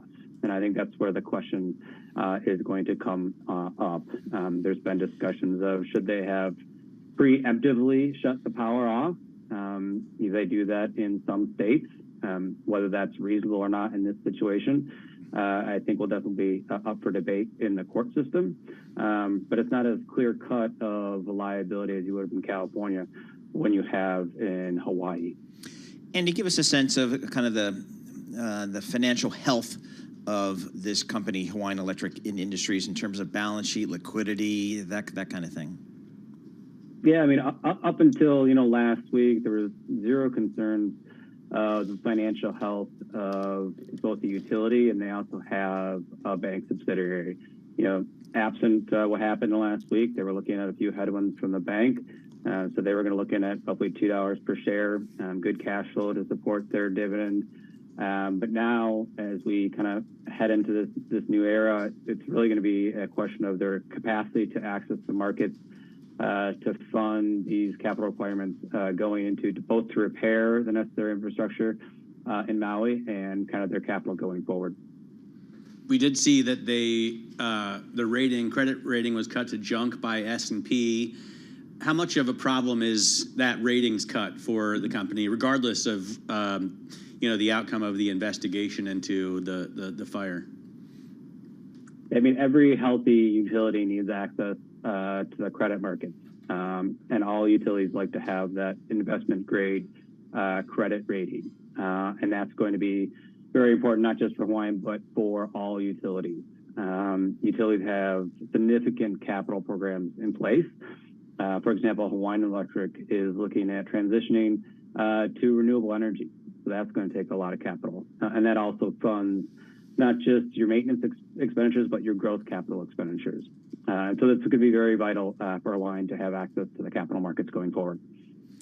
So, Andy, have we heard anything from the company, or do we expect to hear, or when do we expect to hear anything from the company? We haven't heard anything, official. That basically that the cause is under investigation. That investigation could take weeks or months. So that creates a lot of uncertainty for investors, and that uncertainty is not something that your typical utility investor likes to have. But I would expect that this is going to take months, if not years, for it to work through to provide clarity for the underlying investors in Hawaiian Electric. So, just talk to us about this management team here and this company. Is this a company and a management team that's considered or well regarded by investors? Is this a utility that's considered to be a quality utility, or maybe it's one that maybe cuts costs, cuts corners? Yeah, I don't think that's fair. I mean, I think it's a solid management team. They've promoted within. They have a new CEO that just came in recently from the long-tenured CEO previously.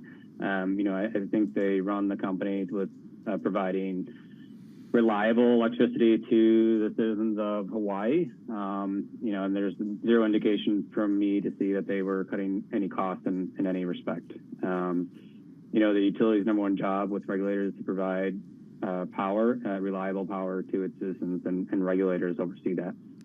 So, Andy, not maybe just aside from Hawaiian Electric, more generally speaking about utilities, how do utilities, I mean, with all the climate change issues and all the extreme weather that we seem to be experiencing over the last couple of decades, whether it's fires in California or hurricanes, how do utilities typically, I don't know, do they insure against that? What is the reliability there?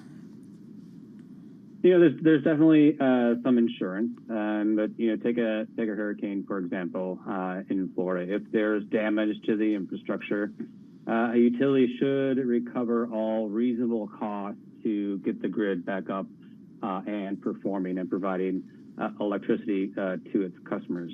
You bring up clean energy. That's going to be a significant expense for utilities going forward, capital investment opportunity.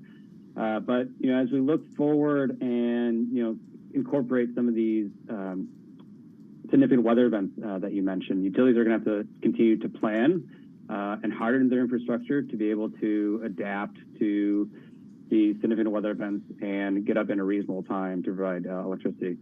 So, Andy, I'm just looking at the S&P Utilities Index, off about 10.5% this year to date, and over the prior 52 weeks off about 17.5%. What's been the kind of the narrative around utilities these days? Yeah, last year it was a great year for utilities. They outperformed the S&P, and that's switched this year. Yep.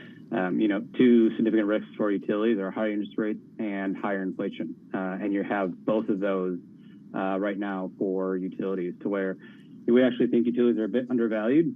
But going forward, you really have to have strong confidence in the underlying growth, and that management team can really contain costs so they can be able to support that growth without having significant cost increases to its end customers, making sure affordability for customers. I wonder if the distance from the capital markets demands any kind of risk premium.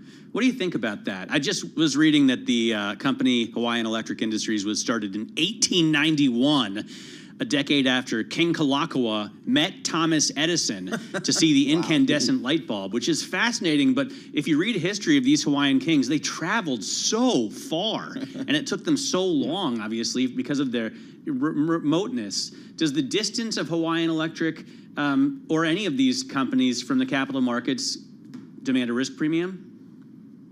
I don't think so. Hawaiian Electric obviously is probably the furthest way you can get for a U.S. utility from the capital markets, but there's been no indication for me that distance is a relative risk factor for utilities.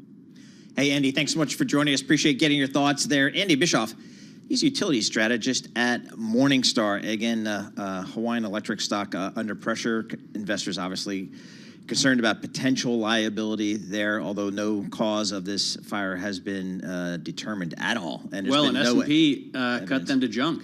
Saw that, yeah. So kind of getting out before, so we'll have to see how that plays out. Very difficult situation here on so many levels. Looking at the markets right here, S&P 500 still lower on the day, down 0.8%. NASDAQ a smidge better, down about 0.7%. So we keep an eye on that. And the VIX, it is higher, but 15.88. Right now, let's get world and national news, and we will do that with Nancy Lyons. Thanks, Paul. More criminal charges have been added to former President Trump's plate. The Fulton County, Georgia District Attorney has indicted Trump on 91 criminal counts in connection with his alleged efforts in Georgia to overturn the 2020 election. The indictment handed up late yesterday also includes 18 other defendants, including former New York Mayor Rudy Giuliani and former White House Chief of Staff Mark Meadows. The charges include racketeering, with 161 specific acts outlined in connection with that alleged conspiracy. DA Fani Willis spoke after the indictment was unsealed and talked about next steps. I am giving the defendants the opportunity to voluntarily surrender no later than noon on Friday, the 25th day of August, 2023. Willis says she'll be asking for the trial to begin within the next 6 months. Former President Trump says he'll be holding a press conference on Monday in response to this latest indictment. A new development today in the classified documents case against the former president. The property manager at Trump's Mar-a-Lago resort has pleaded not guilty today to charges that he conspired to delete surveillance footage involving the boxes of documents. Carlos de Oliveira's arraignment had been delayed in the case Texas so he could find a Florida-based attorney. Hunter Biden is apparently losing one of his criminal defense attorneys. CNN is reporting Christopher Clark has filed a motion to be removed because he could be called as a witness in future proceedings. It would be related to a plea deal for Hunter that he negotiated with prosecutors but was later rejected in court. Global news 24 hours a day, powered by more than 2,700 journalists and analysts in over 120 countries. I'm Nancy Lyons. This is Bloomberg.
updates, headlines, and breaking news 24 hours a day at Bloomberg.com, on Bloomberg Television, and the Bloomberg Business app. This is a Bloomberg Business Flash.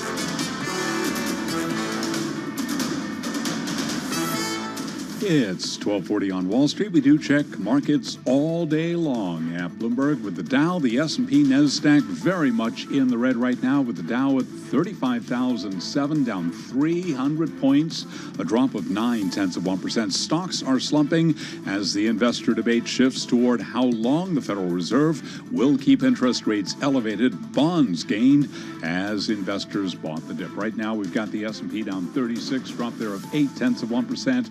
NASDAQ down 94, a decline of 0.7%. 10 years yielding 4.19%, with a 2-year that's now yielding 4.93%. So a lot of red on the screen today, with the Dow, the S&P, and NASDAQ all trading lower. Amal Dagalkar is managing director at Chatham Financial. What we have seen is there's just been this adjustment in the market to coming around to the view that rates might be higher for longer. I mean, we saw the retail sales data out this morning that was quite strong. And again, the market is slowly adjusting, and multinational corporate CFOs, treasurers are starting to really try to understand what that means for them as they look forward. And he was a guest right here on Bloomberg Markets. You can hear more of that conversation on the Bloomberg Tape podcast. You can download it wherever you get your podcasts. An earnings beat from home improvement retailer Home Depot. Right now, Home Depot shares are trading higher by about 0.4%. Rival Lowe's will be reporting a week from today. Lowe's shares down now by about 0.8%. Walmart reports tomorrow as we get another look at how retailers, specifically consumers, are doing. We've got Walmart down by 0.4%. And after the close of trading today, we will be hearing from Agilent Technologies. Agilent down by 0.7%. Again, recapping, stocks lower with the S&P down 37, drop now of 0.8%. I'm Charlie Pellet. That is a Bloomberg Business Flash. All right, Charlie Pellet, thank you so much. We appreciate it. My co-host Matt Miller bailed on me yet again. Apparently, he's got a crypto show on Bloomberg Television, so we're going to be flying solo for this next segment here. No worries, but you can find us here at Bloomberg Interactive Broker Studio live always, and now on YouTube. So just head over to youtube.com and search Bloomberg Global News, and that's how you find us. Let's talk retail, because we had some pretty solid retail sales number that came out this morning, kind of blew people away. So we want to check in and see kind of what's happening there. We've got a lot of the retailers reporting numbers over the next several days, starting with Home Depot today. Mari Shore joins us. She's senior equity analyst at Columbia Threadneedle Investments. Mari, thanks so much for joining us here. I'd like to start with just kind of your takeaway from some of the retail sales data we got from the U.S. government this morning. Absolutely. Thank you again for having me. The retail sales, as you said, for July came in stronger than expected. And I think there's still a lot of debate as to where the consumer goes from here. But my 3 key takes from retail sales today are, number one, we continue to see the strength driven by non-store sales. And just a reminder, Amazon comprises about 40% of this category. Oh. And clearly Prime Day was a big driver there. Amazon continues to drive the category and take share here. And Walmart is really the only other retailer that's still growing double digits in e-commerce. My second key takeaway is continue to see stronger results in needs over wants. We saw relative strength in categories like auto parts, grocery, health, and wellness. And I think that just signals that the consumer is not totally out of the woods. And then the third take is within the discretionary categories, we continue to see them sort of bouncing along the bottom, though I would note we are starting to see some signs of stabilization in some of the smaller ticket categories. So for me, some of the positive call-outs this month within that kind of smaller ticket discretionary bucket were clothing, general merchandise, and department stores. And, you know, obviously they all have a lot of exposure to apparel, and that's an important read as we head into the back to school season. On the other hand, when we look at some of the bigger ticket categories like home and consumer electronics, we do continue to see relative weakness there. Hey, Mari, one of the questions I have is, How are consumers paying for this stuff? I mean, I was under the impression that the stimulus money is pretty much gone. That are they just racking up credit card debt? How's the consumer paying for the spending? Yeah, it's a great question. You're right that the stimulus savings have been drawn down. We finally started to see real wage growth turn positive. And remember, especially for that lower income consumer, they've been benefiting from wage increases for many years now. It's just that unfortunately, a lot of those wage increases were offset by the higher cost of fuel and food.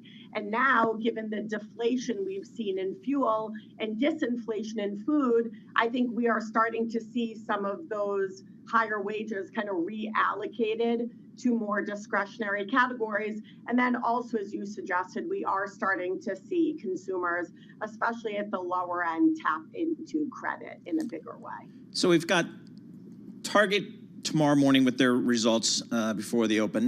We've got Walmart Thursday morning before the open. Boy, these are some of the biggest retailers out there. What do you expect to hear about their results, about maybe their guidance? What are you looking for? Yeah, I think they're in very different camps right now, and part of that just reflects their different category exposures. Target, I think, is in a bit of a difficult position. We know, obviously, they have a lot of exposure to home and apparel, which are still relatively underperforming other categories like grocery. And we have seen signs throughout the quarter of Target losing share. I think some of that was on the back of the negative Pride headlines that unfortunately were surrounding them. And I think at this point, all investors expect Target to lower their full year guidance when they report tomorrow. I think it's just a question of how conservative they will be in their new assumptions. Walmart, on the other hand, of course, they have greater exposure to grocery. I think they'll still sound relatively cautious about some of the more discretionary categories, but they are taking share. And I think they also have more margin tailwinds that should accelerate as we move through the year. So I would expect a very strong print from Walmart yesterday, and likely for them to maintain the guide. All right, so at Columbia Threadneedle, Mari, do the PMs, do they want to talk to you? Do they want to hear retail names? What do you guys, how are you guys playing the retail space these days? They actually do, and we're really playing it in a couple ways. Number one is focusing on some of the domestic value names that are taking share, like a name like Walmart would fit that.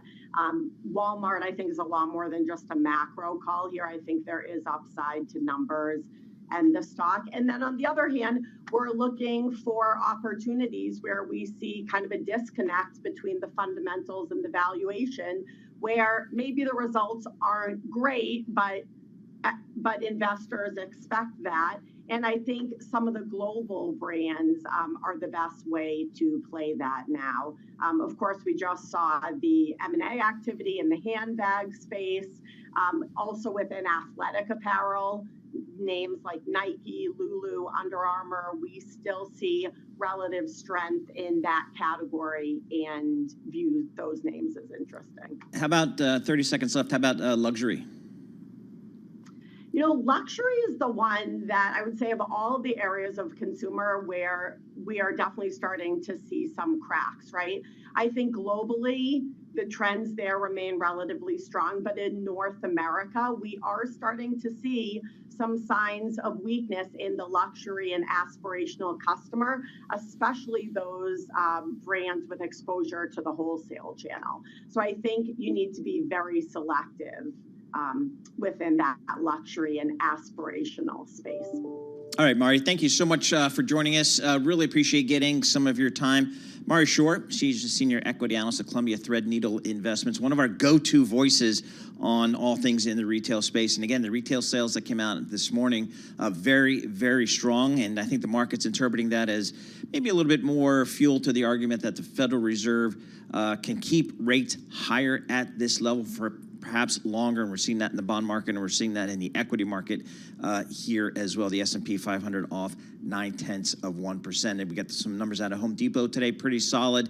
And of course, Target tomorrow before the open, Walmart Thursday before the open. More data points on the consumer. A little more coming up. This is Bloomberg. Let's get some company news right now. Lisa Mateo. You got it. More Americans are cutting the cord in favor of streaming services like Netflix, YouTube, and Disney's Hulu. Bloomberg's Courtney Donahoe has more. More proof the way we watch TV has changed. Cable and broadcast channels fell to below half of all viewing for the first time in July, while streaming hit a new high, according to Nielsen. Now, cable TV accounted for nearly 30% of total U.S. viewing time. Broadcast attracted 20%, but streaming captured more than 38%. Shares of Netflix right now, we'll check in with that, down just a fraction. Meanwhile, the cost of a streaming subscription is on the rise. The average cost of watching an ad-free content streaming service is going up by nearly 25%. The monthly bill for Disney Plus and Hulu has been raised twice since last fall. Similar announcements have been made by Peacock, Max, Paramount Plus, and Apple TV Plus. It was Bloomberg's Ann Cates reporting. And another senior leader is leaving Amazon. Dave Limp, its chief of Alexa, Echo, and other devices, plans to retire. He says he's looking to try something new. CEO Andy Jassy said a replacement will be announced in the coming weeks. Right now, Amazon shares are down about 2%. And Discover CEO has stepped down too. Roger Hochschild, who has been with the credit card giant for 25 years, said he will resign from his role. Now, John Owen, who has been a board member since last year, will become interim CEO effective immediately. The board has formed a special committee to find a replacement and said that Discover, they're going to continue to focus on improving compliance and risk management. Shares of Discover right now down more than 10%. Those are the company stories we're following this hour. I'm Lisa Mateo, and this is Bloomberg.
This is Bloomberg Markets with Paul Sweeney and Matt Miller on Bloomberg Radio. All right, Paul Sweeney and Matt Miller here in the Bloomberg Interactive Brokers studio, looking at these markets still on the losing side here. The S&P 500 off 0.9%. Same for the Dow. NASDAQ off a little bit better, off about 0.8%. So it's continued selling pressure out there. Yields 10-year Treasury yielding 4.19%. The 2 years at 4.94%. WTI crude oil is trading off 2.2%. We're now at $80.70. We'll keep an eye on that because there's been big volatility in global energy. Right now, let's get rolled in national news from Washington, D.C. Nancy Lyons. Thanks, Paul. Former President Trump says he will be holding a news conference Monday to address the latest indictment in Fulton County, Georgia. He promises there will be a complete exoneration. Bloomberg's Jody Schneider has more on what's contained in Trump's fourth indictment. It was approved by the grand jury late last night, and basically it charges the former president and 18 other defendants, including such big names as former New York City Mayor Rudy Giuliani, former White House Chief of Staff Mark Meadows, and former senior Justice Department official Jeffrey Clark with racketeering and other crimes. Bloomberg's Jody Schneider reports the DA, Fani Willis, wants to try the case in 6 months. But some legal analysts say that this case is so complex, and with the former president facing 3 other indictments, this case may not go to trial until maybe 2025. This indictment is different from the others that Trump faces because it is on state charges, and former DeKalb County District Attorney Gwen Keyes Fleming says that means this case cannot go away with a pardon if there is a conviction. Georgia's pardon rules require the completion of the full sentence, and then the applicant needs to have demonstrated that they lived a law-abiding life for 5 years after the completion of that sentence before they can even apply to the Board of Pardons and Paroles to seek a pardon. Keyes Fleming says if Trump is convicted under the RICO statute or convicted on the racketeering charges, there is a mandatory minimum prison sentence of 5 years, a maximum of 20. An attorney for Hunter Biden is withdrawing from representing the president's son in his tax case. Christopher Clark asked a federal judge today for permission to withdraw because he could now be called as a witness in future proceedings. That's because of his role in a plea agreement that recently fell apart. Global news 24 hours a day, powered by more than 2,700 journalists and analysts in over 120 countries. I'm Nancy Lyons. Now back to you, Matt and Paul. All right, Nancy, thank you so much. We appreciate that. Looking down to our friends in Argentina, trying to work out some issues with the IMF. Javier Milei, the outsider who won Argentina's primary election this week, he's starting talks with the International Monetary Fund over the country's $44 billion program, a key piece of policy that will need to be addressed by the next administration. Milei said his sister and campaign manager, Karina, received a call from the IMF officials to set up a meeting following an upset victory on August 13th, without giving details on the still-to-be scheduled encounter. Quote, we're seeing how to approach the meeting, he said Tuesday in an interview with local radio station. We don't have a problem taking on the program with the IMF because we have a hypothesis about the adjustment that is a lot tougher. Meeting different political leaders is part of the IMF's regular approach for officials working on Argentina's program, the fund's largest. Before the primary vote, IMF representatives had already anticipated intensifying talks with opposition members to gauge how they'd want to address the $44 billion program, Bloomberg News reported this month. The IMF press office didn't immediately respond to a request for comment. Milei said on Tuesday he would approach the program's fiscal targets by slashing public spending from the political sector. The big difference in the program we are proposing is we are going to go against politics, the places where politicians rob, he added. So that is an ongoing story. We will continue to monitor that. But the IMF, with a major funding program to Argentina, wants to get ahead of any changes that may occur in the leadership of Argentina. A quick snapshot of the markets. Just looking at the U.S. dollar here, continued strength in the Bloomberg Dollar Index. It is higher today against a basket of major currencies. Sound On with Joe Matthew. That starts right now.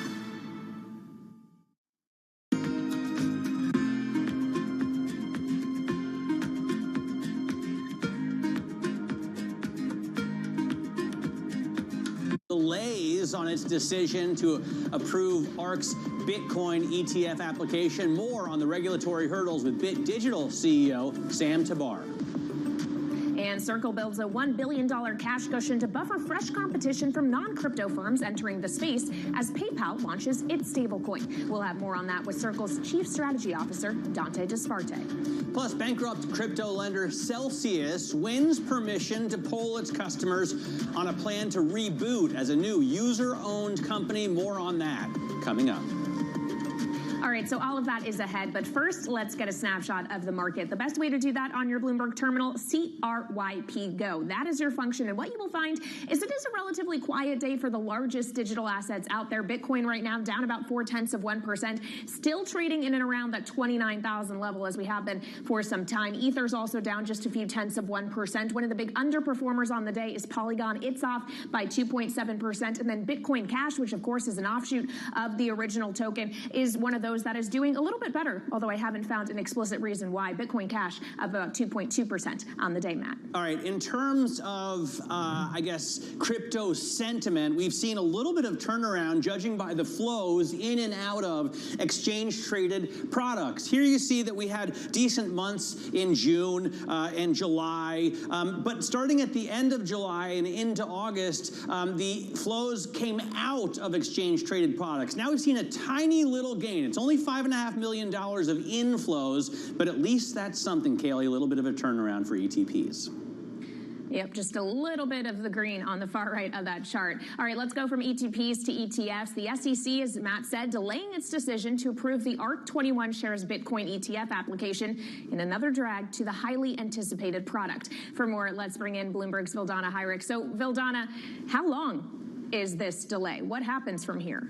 Well, this decision was widely expected to be delayed. A lot of people thought that because the SEC has a lot of time, it has about 240 days from the initial application when it's initially filed to actually come to a decision where they can say they're going to delay, reject, or accept the application. And so the thought is that going forward, we have so many more issuers trying for a spot Bitcoin ETF. We have a lot more decisions coming up. We actually have a few coming up right at the start of September. So we're waiting to hear back on decisions that, again, a lot of people are likely expecting to be delayed, but we're waiting to hear on decisions for BlackRock, for Bitwise, for a number of issuers, and it's just something that a lot of people are anticipating, again, to be delayed as the ARK decision was. Vildana, has the SEC ever given an explicit reason for its opposition to a Bitcoin ETF thus far? Yeah, we've heard in the past that they've cited things like market manipulation, for instance, which is why the BlackRock application in June was such a huge deal, because what BlackRock did with its application is it said that it's going to have a surveillance sharing agreement with another crypto exchange. We think that maybe that's one of the things that the SEC is looking at and saying, okay, this satisfies one of the issues that we've had with, potentially approving a spot Bitcoin ETF product. We just don't know. The communications aren't exactly public. Issuers don't come out and talk about some of the communications they've had. And of course, market manipulation and fraud are rife in a number of other underlying commodities. That doesn't stop the SEC from approving an ETF for gold or silver, for example. Right. We've had gold ETFs for something like 20 years now. Or, it's been a while. It is actually a comparison that a lot of people make where they say, look, we've had GLD for such a long time. It has something like $60 billion in assets. It's another space that we can make comparisons to. Why not let this product go as well? Also, we have spot Bitcoin ETFs in Canada and other places, and a lot of people are pointing to those jurisdictions and saying, look, it's been working totally fine. But again, it has not been approved. We have to wait and see what happens and what else the SEC actually says about maybe some of the issues that they might have.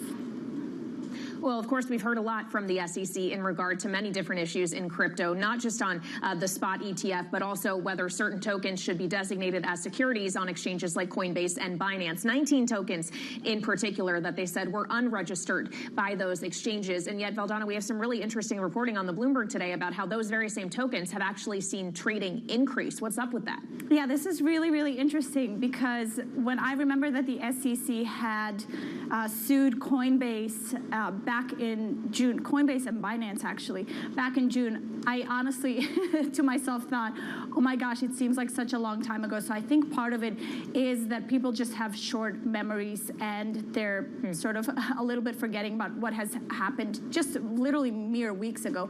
But the other thing is, and this is actually really, really interesting, is that Bitcoin is just not volatile at all. As you mentioned, it's hovering around 29,000. It's been hovering around 29,000 for weeks now. If you look at volatility measures for Bitcoin in any which way, you can look at 5-day volatility, 30-day volatility, 60-day, 90-day. It's really, really low. The coin is just, opposite to what we typically tend to think of for Bitcoin. It's just not been volatile. And so potentially some investors are going to some of these other more volatile, more choppy coins and trading those instead. All right, Valdana Hajric, as always, thank you so much for your great reporting here at Bloomberg. Now, as market participants remain eager to see the SEC's decision on Bitcoin ETFs, miners are bittersweet about the entrance of major financial institutions into the space. That's according to BitDigital CEO Sam Tabar. He writes this in a recent op-ed on CoinDesk. Quote, a spot Bitcoin ETF raises the uncomfortable prospect of outflows in capital from mining stocks to Wall Street financial products. There is irony in miners building the world's first decentralized monetary system only to turn it over to Wall Street for a last-minute assist. I'm pleased to say that Sam joins us now. So, Sam, I guess two-pronged question for you. How confident are you that a spot Bitcoin ETF is actually going to be approved? And then, B, what does it mean for you? Well, we're basically well over 50% confident that eventually it will be approved.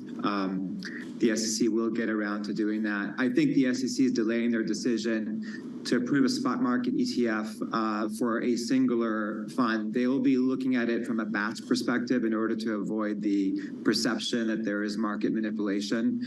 But look, the chances are definitely over 50%. But in our industry, it's tough to give regulators the benefit of the doubt. The regulators never liked crypto, so I can understand why they're dragging their feet. But, miners have played a key role. Go ahead. Well, just to continue on that point, what does it mean for miners and BitDigital specifically?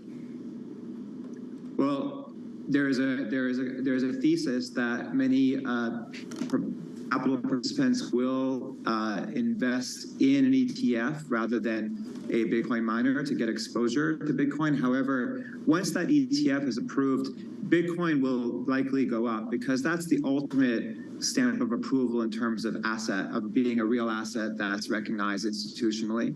So Bitcoin will likely go up, and that'll improve our profits as the price of Bitcoin goes up. So I'm hoping it'll be a net positive, but in the short term, it could be negative.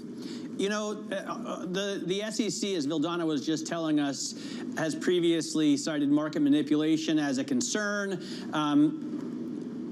And lately, we've seen no volatility in the price. Are you concerned about market manipulation in the price of the underlying commodity?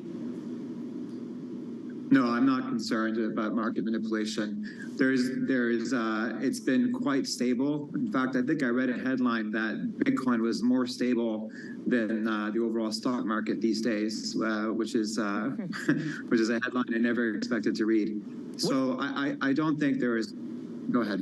What do you think is the next milestone we need to see to get some movement? Because, we have seen it stuck here at just about $30,000 for months now. What are investors waiting for to move, either higher or lower? Well, look, the summer is always investment doldrums. A lot of traders are not at their desk. They're enjoying their lives. And I think that come fall, after Labor Day weekend in September, there's going to be a lot of action in trading, just as there is every year. So I do think that it's a question of seasonality. I think that when traders come back in the fall, and they're actively trading. There's going to be a lot of movement in Bitcoin as well as other assets. And the smart traders, the smart ones, are going to be positioning themselves before Labor Day weekend. That's my theory. So if we could just return to Bit Digital's business overall, you obviously reported earnings earlier today, a little bit shy of expectations. How is the business fundamentally doing? Well, look, our stock is up over 500% year to date. That shows that the market is beginning to give us credit for our business model and the way we execute on our strategic priorities. And we've announced new strategic priorities in terms of expanding our fleet. We're now expanding our fleet by the end of the year to 3.5 exahash. We're currently 99% carbon free. That's carbon free, not carbon neutral. We've added 35 megawatts to our fleet. We've announced the purchase of miners to fill that capacity of 35 megawatts. And as mentioned, we're now announcing the expansion of our fleet to 3.5 exahash, which is a formidable fleet. And another thing, our liquidity in our balance sheet is pristine. There's absolutely no debt. We have $65 million on our balance sheet, so we can weather any bear market. Unlike other participants or peers in our sector who have drank their Kool-Aid a little bit and took on a lot of leverage during bullish days, we did not do that. We ran a very counter-cyclical strategy, and that's paid off very handsomely. Well, the stock is up 450% year to date, so clearly the market applauds those moves. In your terms of your expansion, you're really moving offshore as well. Is that a purposeful move to get out of the United States jurisdiction? Well, we did not shrink our fleet in the United States. We've expanded our fleet, and we've chosen to have 3 jurisdictions: the United States, Canada, and Iceland. Iceland is a very unique situation for us because it is 100% carbon-free. It draws power from geothermal and hydroelectric sources of power, and it's very important in our mission to become completely carbon-free, and we're now at 99%. So Iceland was a very good opportunity for that. But it's also very prudent for any Bitcoin to diversify its jurisdictional risk. It's very dangerous existentially to put all your eggs in one basket and mine simply in one country. It's important to diversify that risk, and we're very careful on that. So that's why we have 3 jurisdictions in which we have our fleet completely operating. Sam, thanks so much for joining us. Great to get your insight on this market. Sam Tabar there talking to us from Bit Digital, where he is, of course, the CEO. Coming up, Circle Chief Strategy Officer and Head of Global Policy, Dante Disparte, will join us. And of course, to access all of the latest data and news on crypto, check out CRYP Go on the terminal. This is Bloomberg.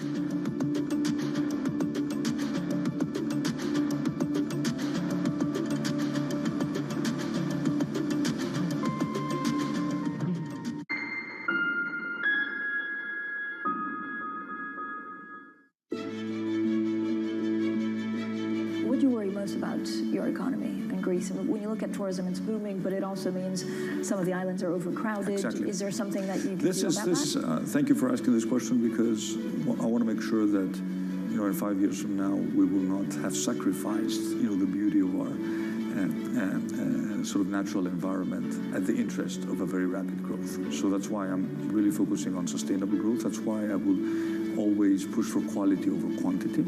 Very strict in terms of standards. We are actually looking at our local and regional sort of planning legislation across the country to make sure that we know exactly what we can build and where we can build it. There are parts of Greece which have reached saturation point, and if we have to place restrictions, we will, in order to protect, especially islands, which are more sensitive.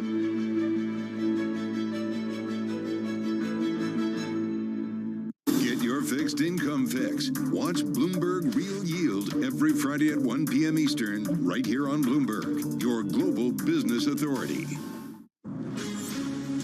From the beating heart of global finance, economics, and politics, and wherever newsmakers are moving markets, Bloomberg brings you conversations that allow for deep discussions and important insights. How has that shaped your strategy for the bank? Is this new normal? Is this like a catalyst? Do you think we're in a new phase for dividend policy overall?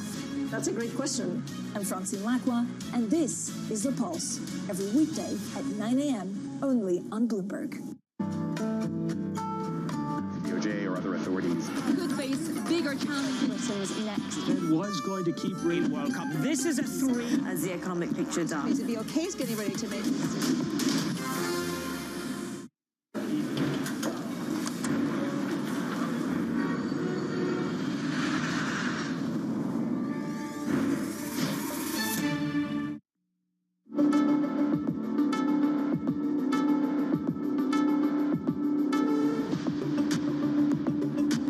Interested in digital currencies because we do believe that they have the potential to transform the payment ecosystem. If you look at the primitives of the technology in terms of the cost of transactions, in terms of the settlement time, in terms of the programmability of the tokens, you just can do things that you couldn't do with traditional payment rails. And it's something that is strategic for us, and it's something that we want to be a part of.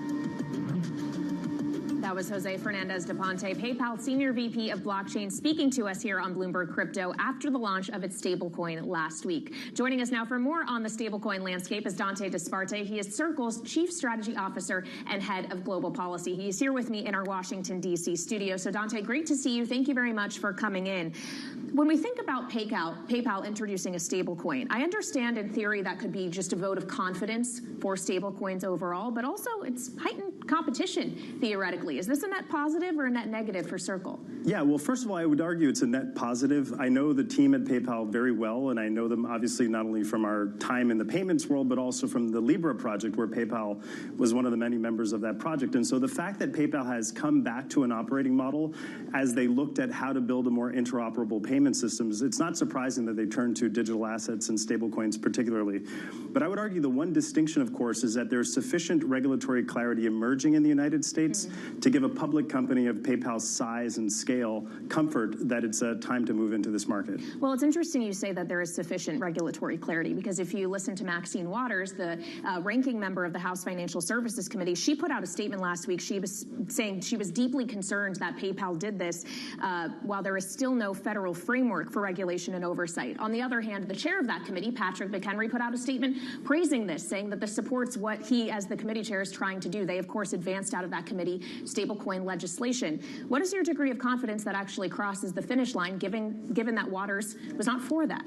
Well, look, I think the United States, we tend to do the right thing after we've exhausted all other options, and we have had a principled conversation in our country about regulating digital assets and stablecoins particularly for nearly 5 years now. In the last Congress, when Maxine Waters was chairwoman, the architecture of today's version of the payment stablecoin bill is an architecture that she helped design in close consultation with the Treasury Department and all of the officials in the President's Working Group on Financial Markets. And so I think picking up where they left off in the 118th Congress, as Patrick McHenry has done, shows us that we have a pathway when Congress gets back in session to finally set a standard at the federal level that promotes competition like PayPal competing with a company like Circle, but also I think critically makes this an export product around the world. It should be unconscionable for the United States to have digital dollars regulated outside of the U.S. first, and that's the current trend that we see around the world. I think it's a Winston Churchill quote, right? That you can always count on the United States to do the right thing after all other options are exhausted, which is a classic, obviously. What do you think about your competition with less regulated players like Tether? Does it make sense to you that that you would have competition from a less transparent company like that? Yeah, look, I don't think the two product categories, a well-regulated payment stablecoin that, despite the fact that there haven't yet been federal rules for the sector, but nonetheless we have regulated USDC and Circle's business and operations across all of the U.S. states that require money transmission rules, I don't think the two products are comparable. And I think, candidly, you saw a flight from safety after the 3 bank failures we had in the United States has triggered this fleeing of the U.S. jurisdiction and the U.S. nexus to unsafe, opaque opaque products by comparison. And so a lot of the growth that you have seen in Tether in no small measure is a byproduct of that technicality where failures in banks imported risk to the crypto segment, including to Circle and USDC. But I think that pendulum is swinging the other way. Just yesterday, Jeremy issued a tweet arguing that this sort of temporary flight from safety is going to correct itself. But if nothing else, it argues for this need for federal legislation, a federal set of rules, because candidly, should anyone anywhere be able to counterfeit US dollars using cryptographic methods, or should there be a rule set around competing with digital dollars as a base currency on the internet, where the safety, soundness, and monetary policy of the United States and other financial integrity rules are respected? What do you think, Dante, is the ultimate or the most important use case for stablecoins? We see, obviously, stablecoins used heavily inside sort of the crypto ecosystem, but will they be useful in commerce? Is the take rate there starting to pick up? Well, there's no doubt. And in fact, you could argue, and this is one of the really key distinctions, I think, in the architecture of USDC and Circle's business model, is that we're technology neutral. We're not trying to pick winners and losers at the technological level. In the payments world, we talk about this concept of a walled garden, which is that payments are usable and low cost inside the walled garden. But if you want global, universally transmissible digital dollars, you have to build on an architecture that promotes interoperability. Today, USDC has USDC-enabled wallets in more than 191 countries. You see payment networks like MoneyGram enabling USDC cash in and cash out points all over the world. Of course, I would be remiss not to underscore the project with the United Nations High Commissioner for Refugees on using USDC for disaster-displaced Ukrainian refugees. These are very powerful art of the possible case studies, but I think it's only still the beginning. PayPal didn't enter this market segment out of charity. They're entering the market segment not only to combat technological irrelevance of parts of their business model, but also to really demonstrate that the world and people demand everywhere digital dollars that work for them and that are always on. Just one final note on USDC. The amount in circulation has come down pretty substantially this year. At the same time, you've seen tethers on the rise. What turns that around? Yeah, well, I think a lot of things. During this down market, like any other responsible company and responsible steward, Circle has been investing pretty heavily in abstracting away the technological presence of blockchains, right? So one example of a product we've launched recently is known as our cross-chain transfer protocol, which is a technology that enables people to port digital assets, including USDC, from multiple chains. That allows the technology to be constantly upgradable and to effectively have a completely interoperable digital currency. We're also recently launched programmable wallets, which again, the net experience to the end user of digital assets is that it lives at the device level and at the device-centric level. So programmable wallets is another feature powered by Circle that enables companies, entrepreneurs, and developers everywhere to build on this ecosystem. And so a lot of those developments in this declining market environment have been the way we've invested our business. We've also expanded overseas. We just received a major payment institution license in Singapore. We're waiting for an equivalent license regime in France, where we will build a MiCA-compliant digital euro and onshore the USDC business model as well.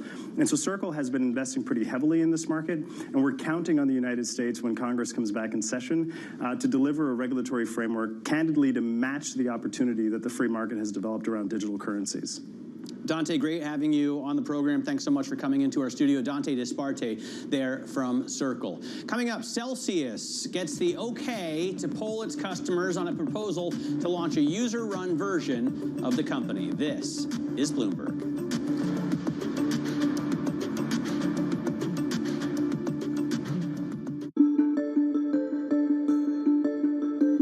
Why does everybody want to be a consultant, and what are all these consultants doing?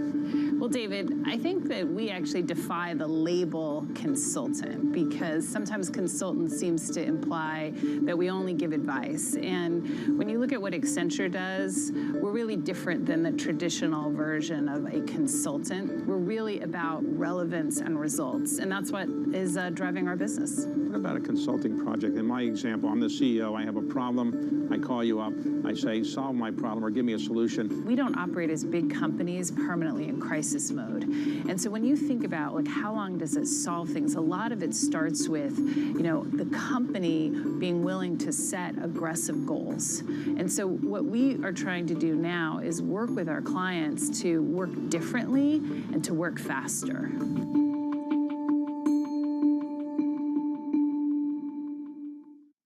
on the next episode of The Circuit. What motivates me is I want to use this technology to truly do what I think at least all of us are in tech for, which is democratizing access to it. There are major downsides we have to manage to be able to get the upsides. Watch The Circuit with Emily Chang, Thursdays, 10 p.m. Eastern on Bloomberg Television, or 8 p.m. Eastern on Bloomberg.com or the Bloomberg app on connected TVs.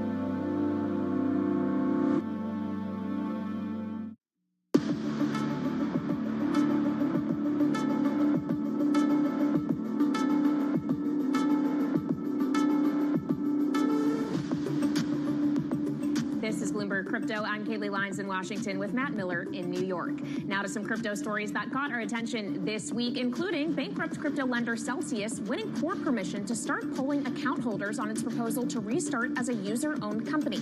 Celsius has proposed starting under new management led by investment firm Arrington Capital and could ultimately end up distributing an estimated $2 billion of Bitcoin and Ether. Singapore finalized its guidelines on stable coins as the city-state tightens its regulatory grip in the digital asset sector. Issuers will have to meet requirements related to capital, disclosure, and redemption at par, among others. Singapore's guidelines follows Japan that introduced a legal framework around stablecoins last year. Hong Kong is working on its own standards for the space as well. And former FTX executive Ryan Salome will not testify under oath about his role in an alleged illegal campaign donation scheme at the cryptocurrency empire, according to prosecutors. He allegedly acted as a straw donor for FTX's co-founder Sam Bankman-Fried in a bid to shape crypto policy in Washington, donating more than $24 million to Republican campaigns. And just on Sam Bankman-Fried, Matt, worth noting, after getting his bail revoked, he's in prison in Brooklyn. Absolutely. Thanks very much for watching. Tune in next week at 1 p.m. This is Bloomberg. Sports and money. They've always gone together. But never before have sports been so massively influential and as lucrative as they are today. NFL, NBA, none of them were what they are today when they were born. There's leagues that are being thought of and built every day. New teams, new leagues, new business models, even entirely new sports. I never in a million years would have thought this is what my life would be like. Cornhole's one of the only sports in the world in which you can have male and female players playing at the highest level against one another. I'm Jason Kelly, a business journalist and sports fan with a couple decades covering Wall Street. Getting involved from a business perspective was something that was very natural and easy transition for me. I'm Vanessa Perdomo, a former college athlete and journalist working across media. Let's do it. All right, you ready?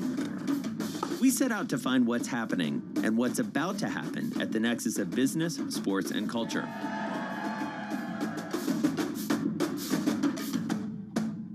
I got a point! From the pickleball courts of Arizona to the kabaddi tournaments in India to the cornhole boards at your local tailgate. This is what's next in sports.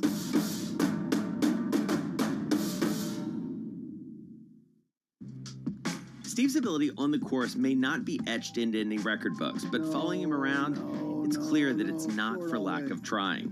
Jeez. We were constantly hustling behind him as he caught up with executives in the portfolio companies and reminisced with former and current players. He's a day trader. He taught himself, self-made day trader. Yeah. And so he's on the bus after a game in New England, and he's day trading on the bus, and Bill Belichick sees him and cuts him on the spot. You know, in many ways, it's a convention, right, of the people that I don't see maybe once a year. And so it's kind of all come together. My firm, our charity, our fundraising efforts, and then the friends that are around. My dad and my brother, it all happens right there as a confluence of all these parts of my life that have found its common center.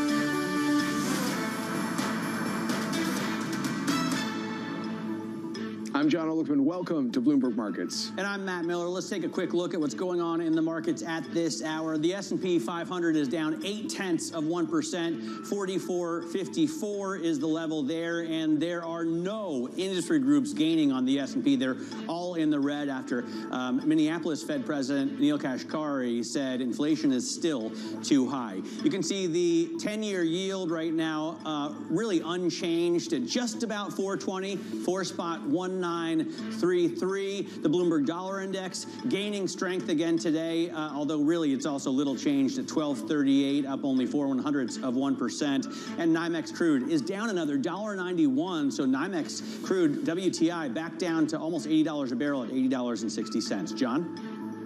And that's certainly weighing on the Canadian stock market, with energy with such a big subgroup component here. Financials is well under pressure in Canada, and we're seeing that in the U.S. indices, Matt. I mean, beyond just figuring out the story on rates and inflation from here, Fitch raising some fresh concerns around the banking sector. Within the Dow, you've got J.P. Morgan, for example, as one of the lead laggers. It's down about 2% right now. Watching tech is kind of interesting when you consider the fact that we started the day with some muscle calls, if you will, from the analysts on Wall Street. You had Baird with bullish commentary on NVIDIA. You had Morgan Stanley saying, despite the recent weakness, this is a winner. The stock is gaining on the news, but it's up a modest 1.5%. Then, of course, we're continuing to watch through some of those regulatory filings. D.R. Horton has been a standout stock on the day. Right now up less than 3%, but Berkshire Hathaway adding a stake there. So Warren Buffett giving a home builder a thumbs up. And obviously a lot of those home builders, at least their activity, can help the Home Depot business. Right now, Home Depot is modestly higher, Matt, but as we've assessed those results, and we'll talk a little bit more about them later in the program, it just feels like consumers are not buying the biggest ticket items these days. Still doing some spending, but less so. Well, you know, I was talking to an analyst about this earlier, Drew Redding from Bloomberg Intelligence, who said the problem is the comps are from a time when people were out there buying the big ticket items. They were getting, you know, the big Weber grills or, you know, decking for their patios. And now that that's done, it's not the kind of thing that you buy every month. You just do that every few years. Right. And a lot of consumers have already done that with the excess savings they had. And the question is, how much is left? Let's talk about that right now, because U.S. retail sales rose in July by more than forecast. We saw increases in sporting goods stores, clothing outlets, and restaurants and bars. But is this the very last of those savings? Tiffany Wilding is managing director at North American economist, I should say, at PIMCO. And Tiffany, this has been a debate for the last few months, but we're getting towards a point where consensus is that Americans, at least, have spent their excess savings. What do you think? Yeah, I mean, I definitely think that the statistics would suggest that we're getting close to that. You know, we have been Americans. When I say we, I'm in Newport Beach, California. You know, Americans have been spending more than they've been making on a real basis throughout this year, and that's been resulting in, you know, that excess savings that they built up during the pandemic on average to come down. You know, so I think there's a couple of other things to keep in mind here as well about the retail sales report that came out today. You know, it was probably boosted by promotions led by Amazon Prime Day. And what we've seen in the past is that you have other retailers that sort of follow on with those promotions. And, you know, and that price discounting really drove volume. So consumers are, you know, with that excess savings coming down, consumers are becoming more price conscious, you know, and that just means that overall demand is slowing. What do you think about the inflation picture overall, Tiffany? Because the most recent data points we saw were pretty encouraging. On the other hand, the comps are going to start to get harder, and we're looking at some things like airline tickets and healthcare costs that don't seem like they're going to go much lower.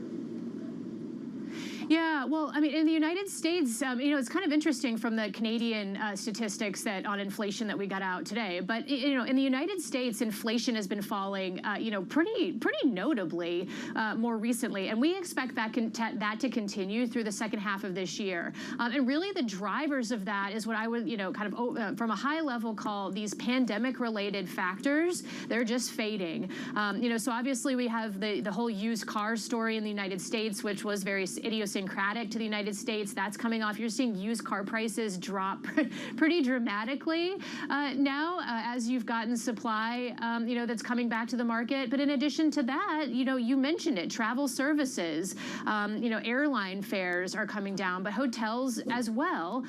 Some of that is allowed, has been allowed by the lower jet fuel costs, which are now going up again because of the reacceleration in global energy prices. So that'll probably, those price declines will moderate.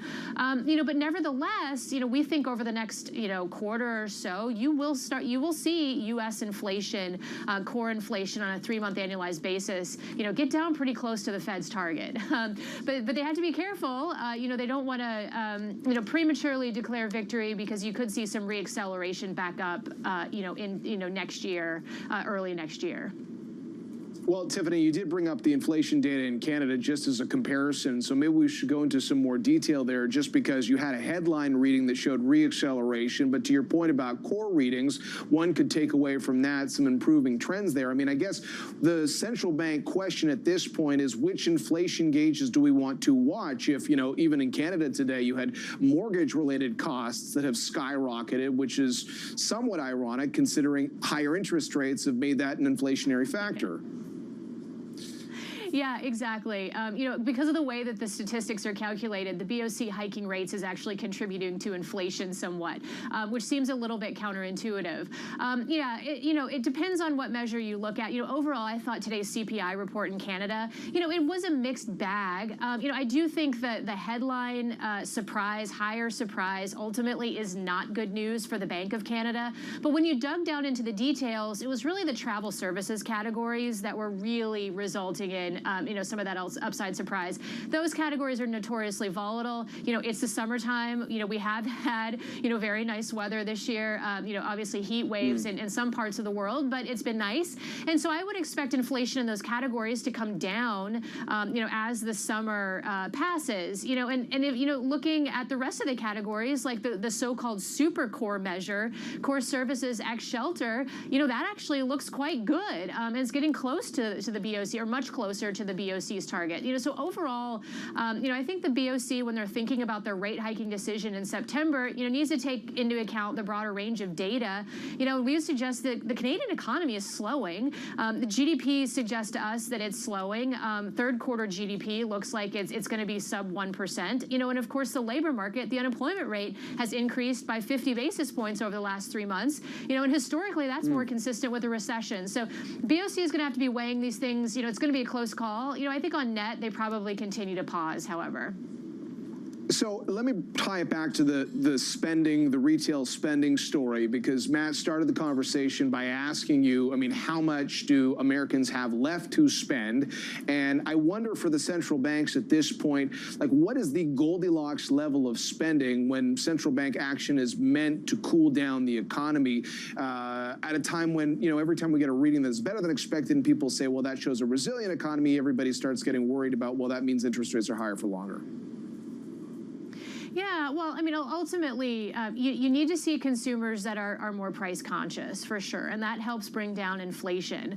Now, I think the question here is in order to fully restore inflation back to target, where do you need to be in terms of the unemployment rate, and how much additional capacity in the labor markets do you need? Because keep in mind, if the labor markets are tight, you probably will continue to see, more bargaining on wages, more, and wage pressure that's increasing aggregate earnings, which is contributing to more resilient consumption. So it's all interrelated. But really it gets down to, in our minds, how tight is the labor market and how much does it need to weaken moving forward in order to bring inflation all the way back down to target. In the United States, I think that, and elsewhere in the world as well, you've seen wages, in terms of their level terms, wages have not fully caught up with the price level adjustment that we've seen, and that's resulting in people still wanting to catch up. So you're seeing increases in strikes in the United States, as well as Canada, in order for wages, to try to get people's real wage, at least flat, versus where they were pre-pandemic. And we think that continues, of course, unless you see a recession. And we think you need to see that weakening in the labor market, higher unemployment, in order to bring wage inflation down. Tiffany, great having you on the program. Thanks so much for joining us. PIMCO's Tiffany Wilding talking to us about the economy. She is their North American economist. Coming up, Home Depot earnings beat estimates despite a pullback in U.S. home builder sentiment. John and I were talking about that at the top. We'll explore it more on the next block. This is Bloomberg.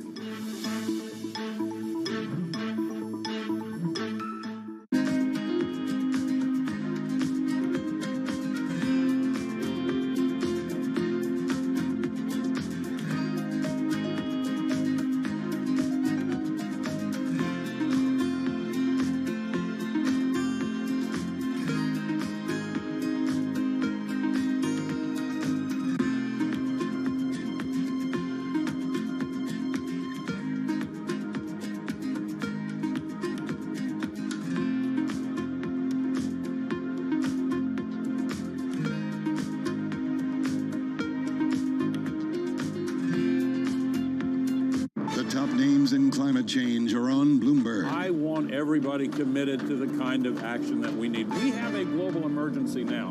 You know, we're still putting 162 million tons of man-made global warming pollution into the sky every day, using the sky as an open sewer. That's trapping as much extra heat as would be released by 600,000 Hiroshima-class atomic bombs exploding every day. That's what the scientists tell us, and the data shows it. That's crazy. That's why we have a third of Pakistan underwater. That's why we have the historic heat wave in China. Nothing comparable to that ever. That's why the heat records are broken every year. And we're seeing an increase in the flows of climate refugees crossing international borders that are due to vastly expand unless we take action to solve the climate crisis. Nobody covers climate change like Bloomberg, your global business authority.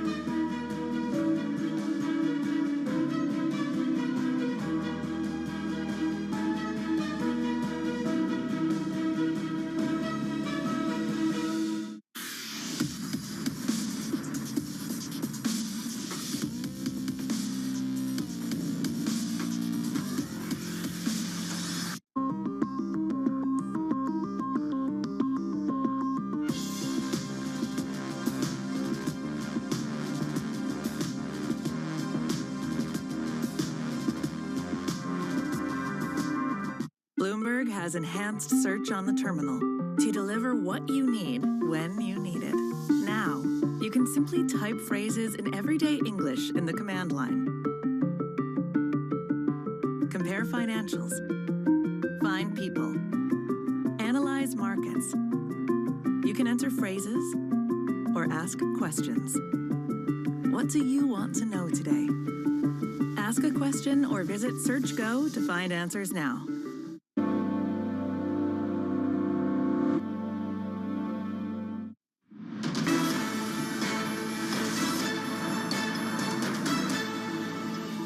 This is Bloomberg Markets. I'm John Oliphant with Matt Miller. Time to get into our stock of the hour. We're watching Home Depot today. It's been a mixed session for the stock. The retailer reported earnings that were better than expected. Now, high mortgage rates, those have been a headwind. We're also seeing fewer big ticket item purchases. Matt was making the point earlier about there's only so many barbecues you might buy in a given year. There were some smaller project sales, though.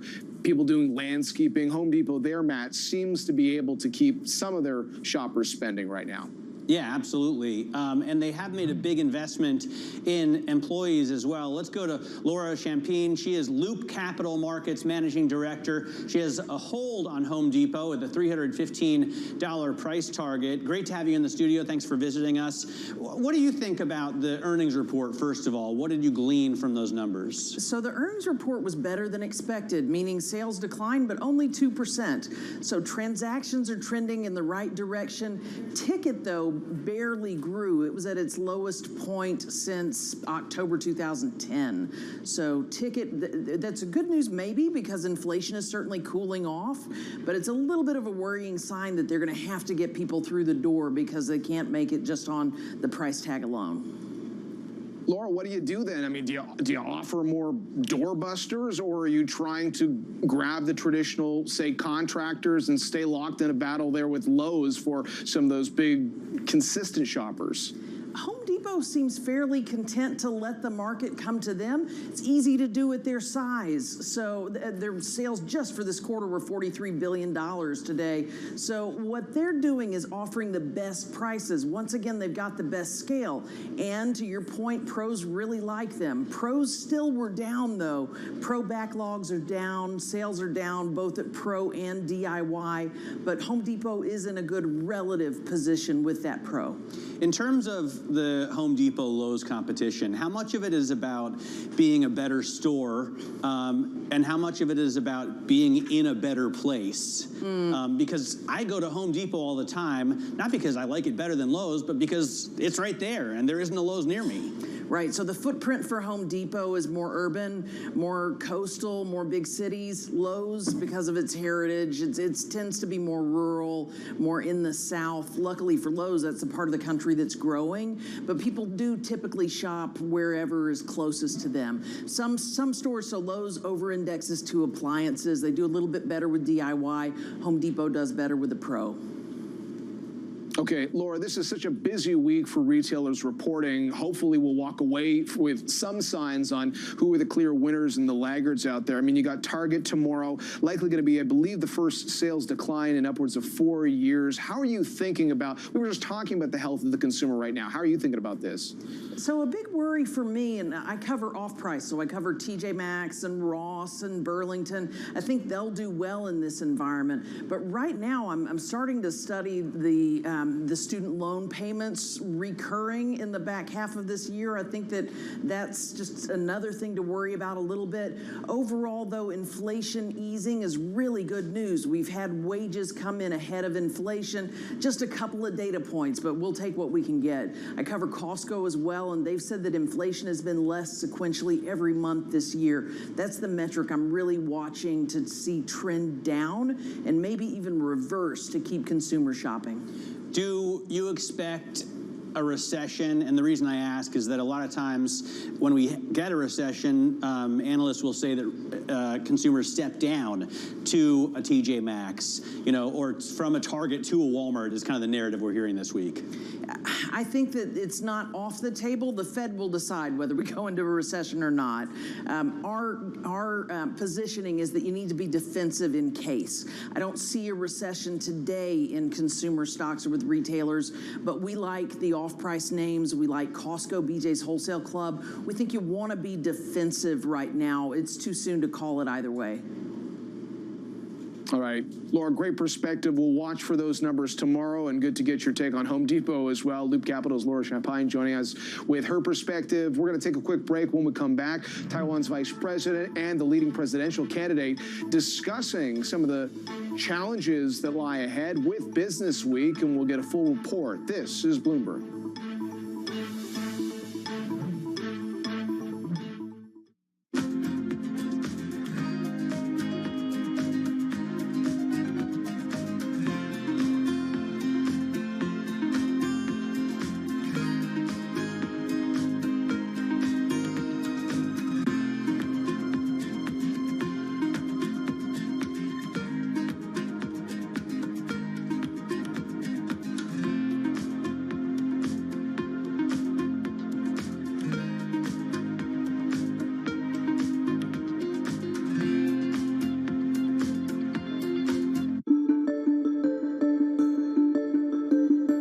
Everybody want to be a consultant, and what are all these consultants doing? Well, David, I think that we actually defy the label consultant because sometimes consultant seems to imply that we only give advice. And when you look at what Accenture does, we're really different than the traditional version of a consultant. We're really about relevance and results, and that's what is driving our business. What about a consulting project? In my example, I'm the CEO. I have a problem. I call you up. I say, solve my problem. problem or give me a solution. We don't operate as big companies permanently in crisis mode. And so when you think about like how long does it solve things, a lot of it starts with, you know, the company being willing to set aggressive goals. And so what we are trying to do now is work with our clients to work differently and to work faster.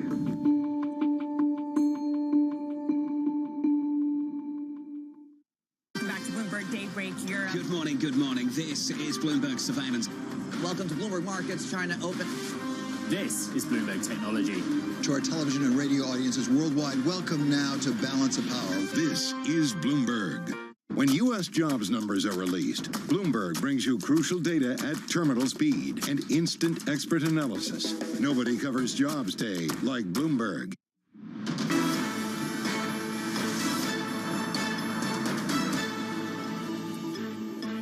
This is Bloomberg Markets. I'm John Ehrlichman with Matt Miller. And Matt, Taiwanese Vice President Lai Ching-te is seeking to reassure voters that he's a steady set of hands as he campaigns to become the self-governed island's next leader. He spoke exclusively to Bloomberg Business Week in his first interview with international media since becoming vice president. He told us about his plans for relations with mainland China. 我们必须要根据事实。就是说我所谓的务实 We must abide by the truth, which is what I mean by pragmatism.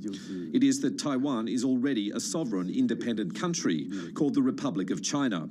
It's not part of the People's Republic of China. The ROC and PRC are not subordinate to one another. It is not necessary to declare independence. 另外宣布独立 What is your roadmap to formal independence? 因为我的责任就是维持台海的现状。 My responsibility is to maintain the status quo in the Taiwan Strait while protecting Taiwan and maintaining democracy, peace and prosperity. So no such framework exists.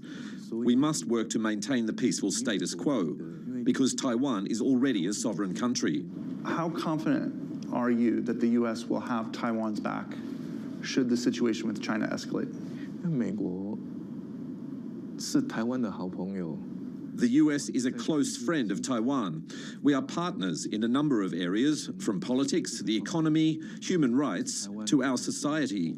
因为台湾的安全问题 Because Taiwan's security challenges are a global concern, the upkeep of peace and stability in both the Taiwan Strait and the Indo-Pacific region fulfills the common interests of the international community. I believe that all democracies in the world, including the US, would be aware of how to respond if such a scenario were to take place. What do you want the world to know about you as a person? 是我是一个理性 I am a rational and steady leader. I know how we can respond to the challenges we face as a country. I also understand that the serious and complex nature of issues in the Taiwan Strait call for rational and steady leadership. This will enable our country to move forward amid changing geopolitical circumstances. 往前继续走。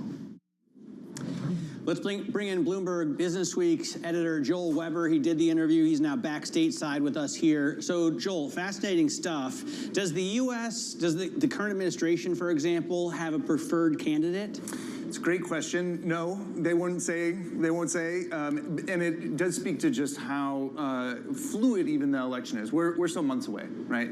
Taiwan's going to vote in January. A lot can happen between now and then. The last time Taiwan voted for president, which ended up being the current one, who can no longer run because of term limits, that race was upended basically within the last few months of the race. So all eyes on this still, and we'll see how it plays out. U.S., will stay out of it, right? Officially, they will stay out of this one. They have been known to kind of like weigh into it at points in the past, but I think everybody's on the sidelines for now.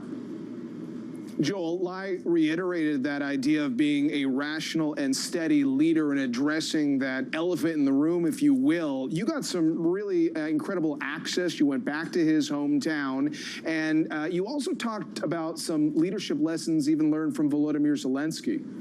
Yeah, so what I was really interested in was if he finds himself in a role like this on the world stage and these tensions with China escalate, what's he going to do about it? And of course, there's this comparison that gets made a lot in the US and Europe increasingly where maybe Taiwan looks like Asia's version of Ukraine. So I basically was like, I wanted to ask him, like, what have you learned from watching what's unfold there? And he said, you know, completely different place. And Taiwan is so much more instrumental to the global economy than Ukraine. And chips alone, 90% of the world's supply comes from Taiwan. Without that, we're back decades in the past, right?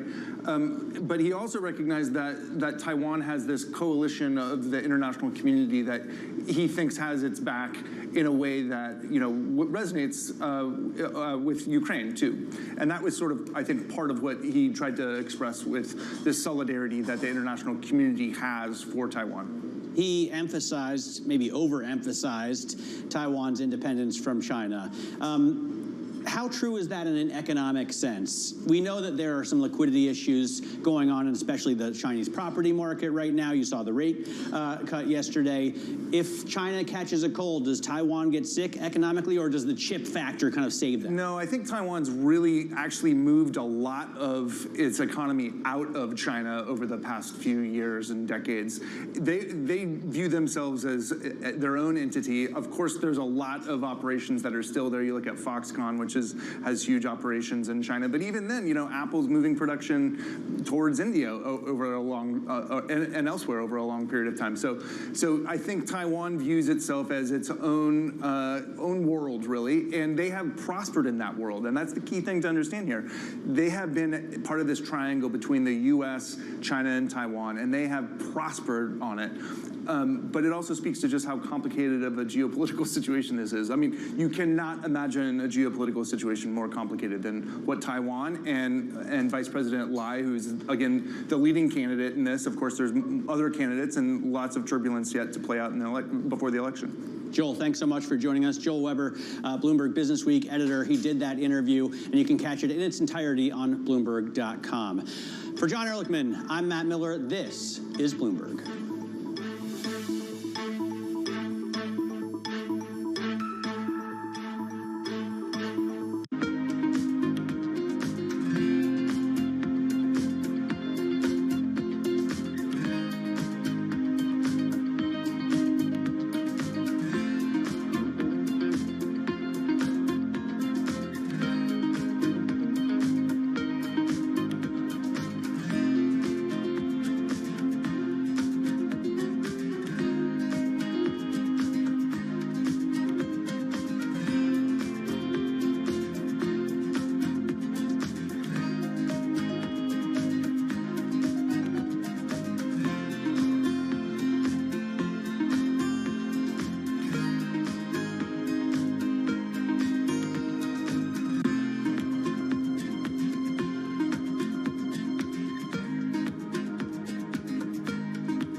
What do you like most about your job?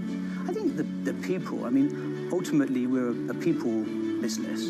A lot of what my job is as CEO of the company is to give those people sort of motivation, to tell them where we're going, to encourage them to come up and do their best work, to encourage them to collaborate. Sometimes you sort of think you're almost a psychologist, as you are a business leader, I think, sometimes. And so what's your best piece of advice? I love pitches. I love being sort of leading from the front, if you like, and spending times with teams. I love to see the work that we're doing. When we pitch for a piece of new business, often when we come together. So I guess I try and put myself in the seat of the client. And what's the client going to think when they see this work? Are they going to be excited? Is it going to turn their brand around? How's it going to resonate with their consumers? So as much as possible, I think probably I try and play that role.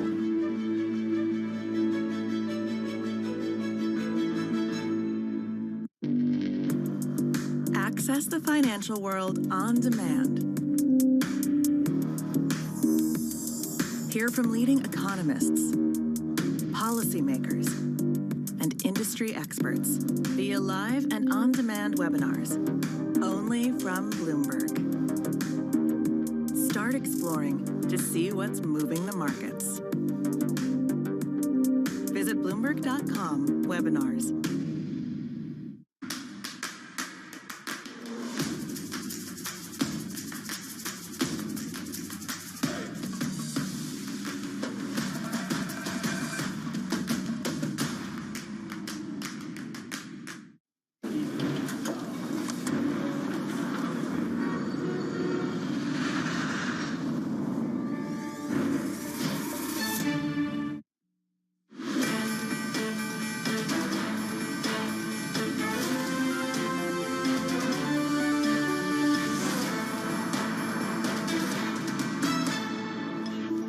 Retail sales improve, market sentiment deteriorates. Live from Studio 2 at Bloomberg headquarters in New York, I'm Romaine Bostick. And I'm Katie Greifeld, kicking you off to the closing bell here in the U.S. Less than 2 hours to go into the close, and you're looking at a market with pretty red movement on the screen. The S&P 500 off, as too is the NASDAQ 100. I'm not going to say good news is bad news, but I could, because retail sales came in hotter than expected. That's increasing bets that the Fed will have to do more here, maybe stay on hold for longer than expected. Not seeing too much movement in the bond market, though. You take a look at the 10-year yield, pretty much unchanged on the day, right below 420.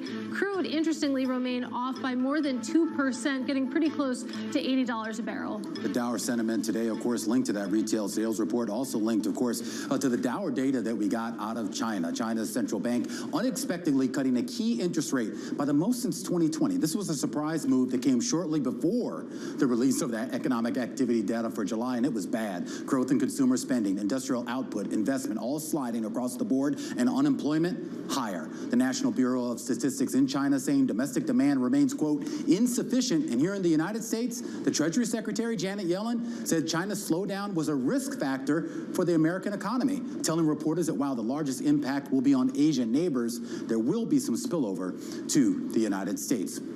But for now, the U.S. economy continues to show strength in those retail sales numbers released this morning. Retail sales numbers that rose in July and retail sales data from the 2 previous months revised upward. That's further signs of just how flush American households are and how those flush American households are helping to stave off a recession. But it's also further signs that flush American households are threatening to keep inflation running hot. A sentiment echoed by Lindsay Piazza over at Stifel. Take a listen. This will boost optimism that because of the resilience of the consumer, we can achieve that soft landing. That simply means the Fed will have to be more aggressive, raising rates higher and keeping rates higher for longer. And that's the big debate right now, Katie, about the Fed, about this data here, not just how high these numbers are going to go on the Fed's funds rate, but how long they stay at those elevated levels. Well, if you take a look at what's priced in right now, we do have rate cuts priced into the year ahead, about 4 quarter-point cuts at this moment, about 100 basis points or so of rate cuts priced in. That had been more than 160 basis points at 2 points throughout this year. And the conversation around what would trigger these cuts has really changed. If you think back towards the start of the year, people were saying, okay, maybe the Fed is going to hike us into a recession that will lead them to cut rates. Now the conversation has shifted to, okay, the Fed is going to have to take rates from restrictive territory back to neutral at some point, maybe not necessarily an economic downturn that would trigger that. And the positioning, if you take a look at the CFTC data, supports that case. Of course, there has been a big net short built into this market. You can see it really reached its depths earlier this year, and it still exists, but has really come off of those levels, Romaine. So again, still a net short on equities, but really off its most dramatic levels that we saw earlier in 2023. All right, let's get some insights here as we kick off to the close. Callie Cox joining us right now, U.S. investment analyst over at eToro, joining us here in Studio 2. And let's start off with that retail sales report. I mean, Katie didn't want to say it, but is good news bad news once again? You know, I think this news is good. Let's be clear. think it might be a little too good for investors now that there are worries about inflation and CPI data is ticking up. But I'm guessing that's why the market isn't taking this in a more positive way. Because, I look at the retail sales. I see retail sales on an inflation-adjusted basis growing at one of the fastest paces in several months, which is good news if you're worried about a recession. But in light of the Fed trying to cool the economy down and not being quite there yet, I could see why you get a little nervous. I am. Then what do we read into, I guess, the inflation debate? So I don't know, what was it, a couple, there's all a blur, but we had the CPI and PPI, that was last week, right? I think so. Okay, it was, yeah. But we had those reports, and it seemed like when you got the CPI report, everyone's like, oh, mission accomplished. Then the PPI report came in, and it was like, maybe not here. I mean, where do you think we stand right now in that cycle? Well, when I look at inflation, I think about services x rent. Number one, because that's what Jay Powell is watching when he thinks about what to do with interest rates. He and all his friends at the Fed, not just him. But I look at services x rent. Do you think they're really friends? I would hope so. They have to enjoy each other on some level. I mean, is there a reality show about that? Like, there should Soon, be. Hopefully. I would watch that. Yeah. But sorry to interrupt, but proceed. It was a very good question, very good question. But services x rent is demand side inflation. That's what the Fed is trying to cool down. And so far, they're still on track. We haven't seen that tick up. I look at inflation, I see a lot of effect from gas prices. And, if you believe that gas is a supply side issue, prices are rising because there just isn't enough out there, then you'd have to think that inflation, might stay around these levels or continue progressing down. And if gas prices and energy prices in general stay high, what is the read-through into inflation expectations? Because, you could take a look at rising energy prices, say it doesn't translate into core, which is what the Fed looks at. But when you think about the lived experience of inflation, obviously it matters.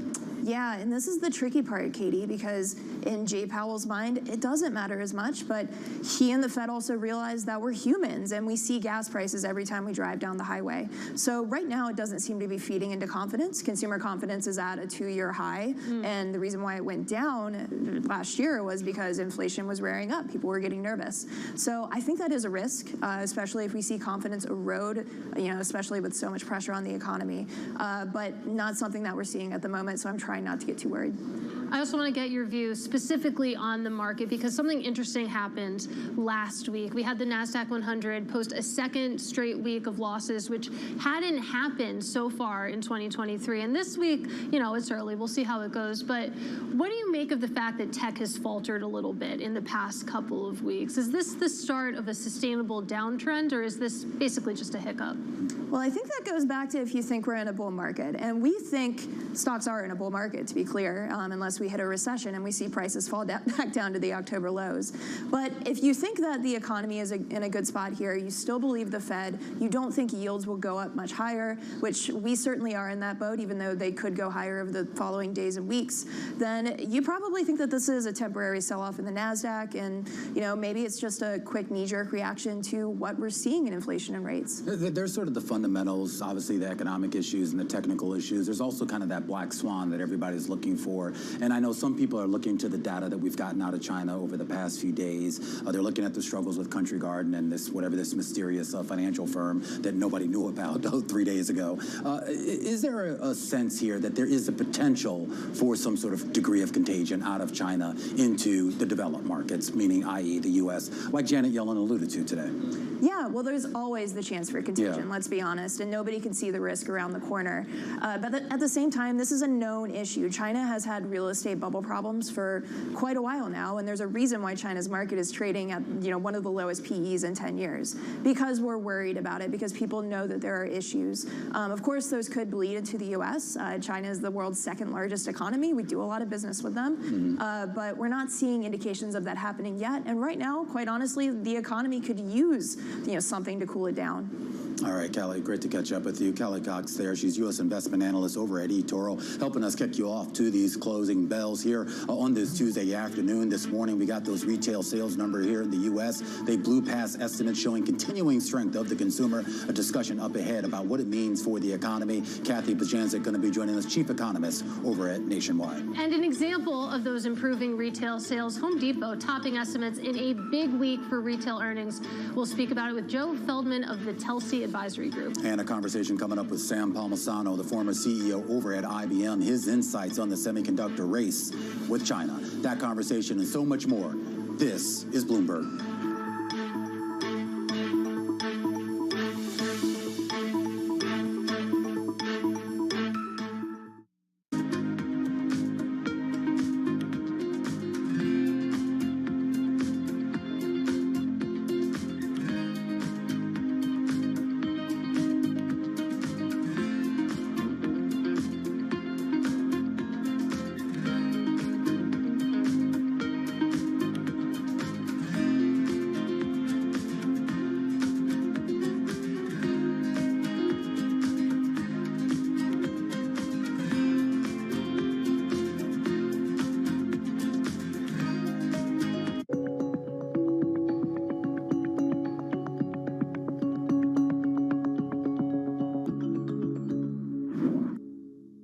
London will stay a financial center. It will stay our EMEA hub.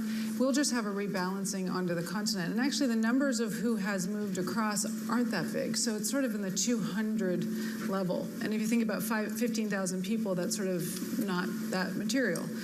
And so I do think both will basically continue to grow and continue to be very relevant. What will change, though, and the big thing that's changing, is actually the risk-taking is what's going to move. And so we've historically had risk-taking in the UK.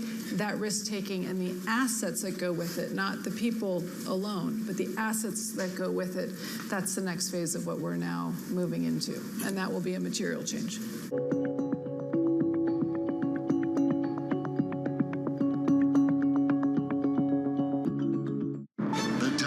And global leadership are on Bloomberg.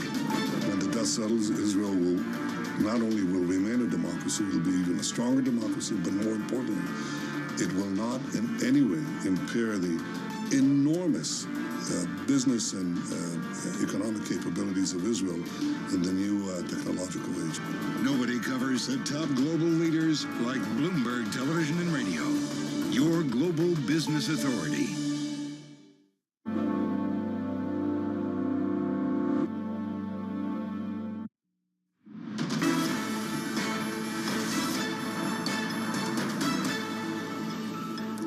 Let's focus on the U.S. economy as retail sales in July topped estimates, suggesting that consumers still spending in the face of higher prices. Now, we saw increases in a variety of categories, including sporting goods stores, clothing outlets, restaurants, and bars. And joining us now to help break it all down is Kathy Bostjancic. She is chief economist over at Nationwide. And you take a look at the numbers, Kathy. I mean, retail sales coming in well above expectations. Is there any asterisks here, or is this just a strong report? Well, hi, Katie. Happy to be with you. This was just really a strong report. It was some sectors a little bit of weakness, but just overall, just showing a robust consumer spending as we start the third quarter. And that really follows on after strong momentum as we exited the second quarter. And we had upward revisions as well in the prior 2 months. So consumer spending looks like it's going to propel real GDP growth. It could be as high as 4% or even higher. So this is it's just incredibly strong, especially this late in the business cycle. And so what is the read-through for inflation from this report? Because, of course, we got CPI and PPI last week, and I feel like when you balance the two out, it was kind of a muddy picture. When you add in what we learned today, what does it say? Well, I think from a big picture standpoint, what I see is economic growth is accelerating this year. So we had 2% real GDP growth in Q1. It rose to 2.4 in the second quarter, and now we're on pace to be 4% or possibly higher. And this is, if we're believing we were in for a soft landing, we're not. We're accelerating. So it's that no landing camp. That the data seem to support that. And then the question is, how does the Federal Reserve react? Because they believe anyhow that they need to see economic growth slow to below the long-run potential growth rate, which they peg at 1.8%. So we're more than double that pace in the current quarter. Now, unless inflation continues to sort of miraculously or immaculately disinflate, I think the Fed is going to be concerned, right? And it may, but even if inflation comes down, I think the fact that we have such still tight labor market and wage growth is still buoyant, and core inflation is still high, right? It's going to keep the Fed leading hawkishly. Were there any signals, I guess, out of that report here that maybe suggest that the inflation worries might be a little bit overblown? I know a lot of people, at least here where we sit in the Bloomberg newsroom, are making a big deal out of the ex-autos number, saying that you back that out and that you do have some softness there, that maybe the Fed can say, okay, inflation not necessarily going to re-accelerate. Well, I think maybe what you could make the argument that because inflation's slowing and wage growth is still remaining quite strong, that consumers are finally seeing real wage gains, and maybe that's what's boosting consumer spending and boosting real GDP. And in that case, that's not a bad outcome, right? And that would still be disinflationary. But I think the concern is that we're so tight on resources, particularly in the labor market, and to see this type of strong growth, like I would feel better if we had a 2% GDP handle, not 4% for the current quarter. So good is good, but too good may be bad, is how I'm looking at it. I am curious about looking forward here about certain trends that could disrupt consumer spending. There's been a lot of discussion about the reinstatement of student loans. There's been a lot of discussion here about other spending needs on necessities that consumers are going to have over the next few months and really over the next year that will limit their ability to continue spending on these discretionary items and services. Yeah, we as others have looked at the impact of restarting the student loan payments, and it is going to be significant for certain demographics and categories of consumer spending. Overall, and especially because there's going to be kind of a slow ramp up, we don't think it's going to be a huge shock to the economy or the consumer. That said, it is a headwind, and with gasoline prices rising again, that's another headwind. But ultimately, it really does come down to the labor market and income.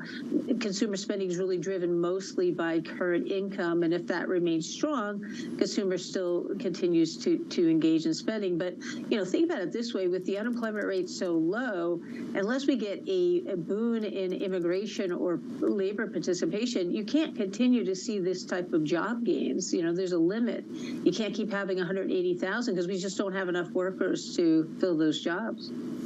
All right, Kathy, always great to talk to you here. Great insights here into the latest economic data. Kathy Bajanzik over at Nationwide here as we focus on the economy and the President of the United States and his team now trying to sell the nation here on what he's calling Bidenomics, making remarks right now in Milwaukee. If you want to listen into those comments in full, type live go on your Bloomberg terminal. And of course, we'll continue to monitor for any major headlines and deliver them to you as soon as we get them. In early 2000, Milwaukee had lost around 2 out of 3 factory jobs. 8.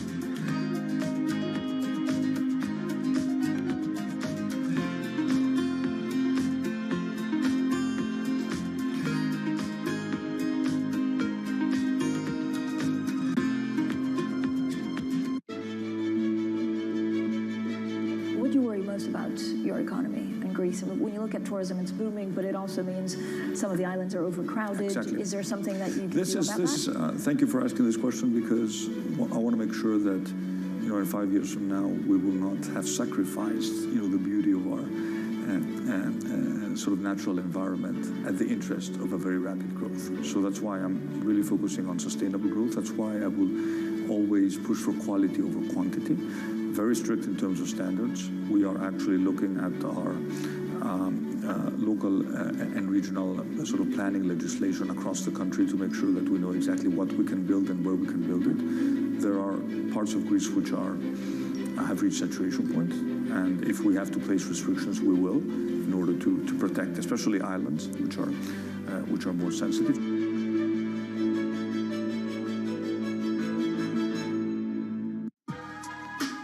On the David Rubenstein Show, peer-to-peer conversations, I uncover the untold stories of the world's most successful leaders.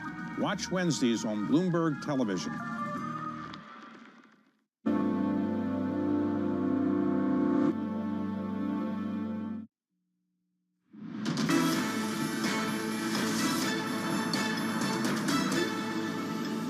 Steve Schwartzman, he's got a tough message for Blackstone executives. Get your act together. The focus of his concern, Blackstone Growth. It was a fund that raised $4.5 billion for its debut fund, and it was supposed to provide these Silicon Valley-esque fortunes and plug the rest of the firm into fast-growing companies. So far, though, looking at the exact opposite of that right now. Sonali Basak joining us for a little bit more detail on what's going on here. And Sonali, kind of take us back to the start of this, because there was a lot of hype about this when this fund started, or this umbrella started, and the hire that they made to sort of run this here.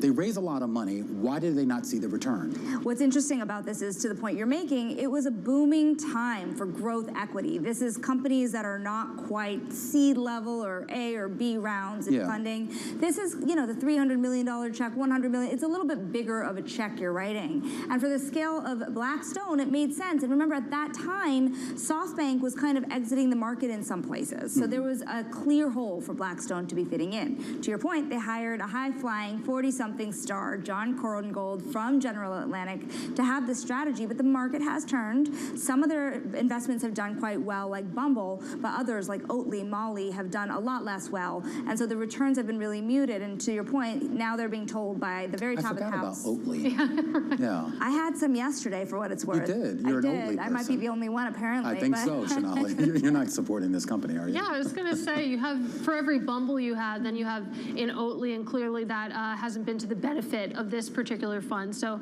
Steve Schwarzman says, get your act together. What does that actually look like?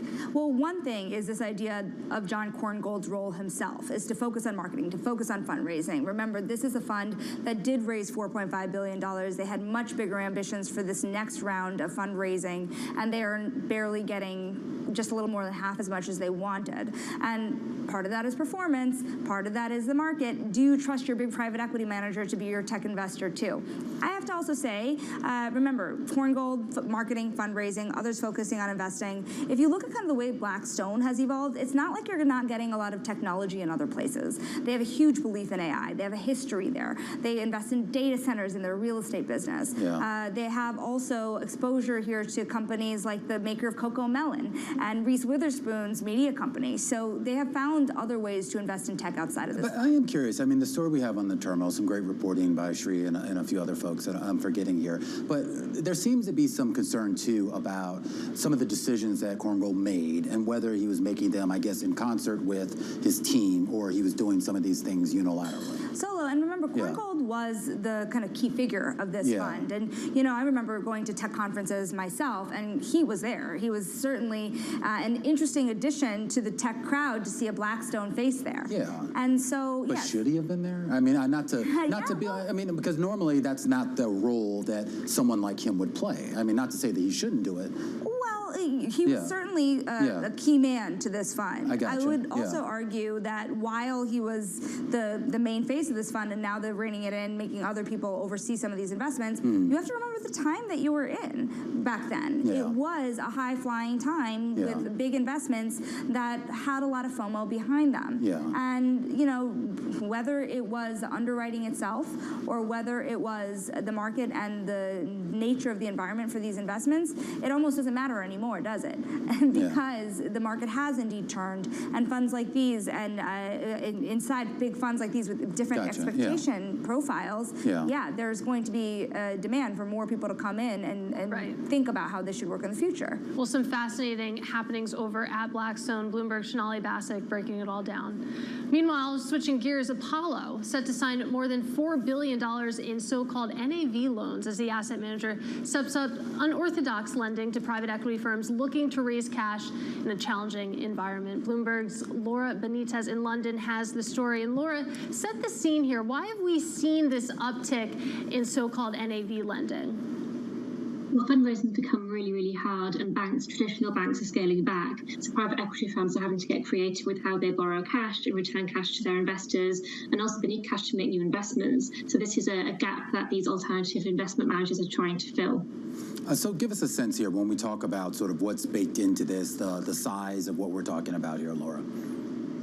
Well, Apollo, for instance, has a pipeline of around $4 billion of loans that they're lending to their private equity firms. That could grow much, much bigger. I mean, there's other players as well, like 17 Capital, that are raising funds of about $10 billion, just specifically for NAV financing. So it's potentially booming market that's set to grow. Okay, so Apollo obviously making waves here. When you're in reporting, what other firms bubble up to the surface as building out their capabilities here? So HPS has been one that stood out that is trying to do a little bit more. They've recently hired someone from Goldman Sachs, the bank, to come in to try and focus their efforts on NAV financing. As I mentioned, 17 Capital is a fund that's really making waves. There aren't a huge amount of players in this space. It's ripe for people to come in and to try and, capitalize on that opportunity, which is what Apollo is doing. Yeah. What's the risk here, Laura? I mean, just for those folks who don't kind of understand how this works here. So when you're doing that type of borrowing effectively against other portfolio companies here, I assume they obviously have the ability to do that, meaning the legal ability to do that. But does the risk also transfer back to those portfolio companies should something go wrong? I mean, the loan to value on these loans for now is fairly low. It's around 10 to 30%. We have heard of some instances where it's got to as much as around 50%. So it's not without its risks. Also, the cost of financing isn't cheap. We're talking around between 5 to 10%, and obviously it's floating rate as well. So for the borrower, as interest rates increase, their borrowing costs increase as well. Yeah, and I mean, to that point that you have to pay up for this type of financing, how big could this market actually grow? Well, it can be quite expensive financing, but there's huge demand for it. So I think we are set to see this market grow. At the minute, it's around 100 billion, but I mean, forecasts are saying that it could be anywhere up to 700 billion by the end of the decade. So huge potential for growth there. Yeah. All right, great story here. Laura Benitez of Bloomberg News out there in London. Great story today on Apollo, and it's $4 billion to struggling to buy out firms here. Let's check in on the broader market here, Katie, because it's right across the screen, but I think what's interesting here, you're starting to see some key technical levels be breached. Remember, last week you had the NASDAQ 100 go back below that 50-day moving average, and today, right now, it looks like the S&P is poised to close at or below that level as well. And then you talk about key technical levels when it comes to the bond market right now. Of course, the 10-year sitting around 420. You take a look at the 2-year yield. It actually got back above 5% earlier today. Now we're 6 basis points below that. I remember exactly where I was when that happened, Katie Greifeld. When I got the alert here, you talk about the VIX elevated here on the day, and then some interesting individual stories here in the market. You take a look at Discover Financial, down almost 11% here on the day. A wild story there involving the departure of its CEO. This is Bloomberg.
Everybody want to be a consultant, and what are all these consultants doing? Well, David, I think that we actually defy the label consultant, because sometimes consultant seems to imply that we only give advice. And when you look at what Accenture does, we're really different than the traditional version of a consultant. We're really about relevance and results, and that's what is driving our business. What about a consulting project? In my example, I'm the CEO, I have a problem, I call you up, I say, solve my problem or give me a solution. We don't operate as big companies permanently in crisis mode. And so when you think about, like, how long does it solve things, a lot of it starts with, the company being willing to set aggressive goals. And so what we are trying to do now is work with our clients to work differently and to work faster.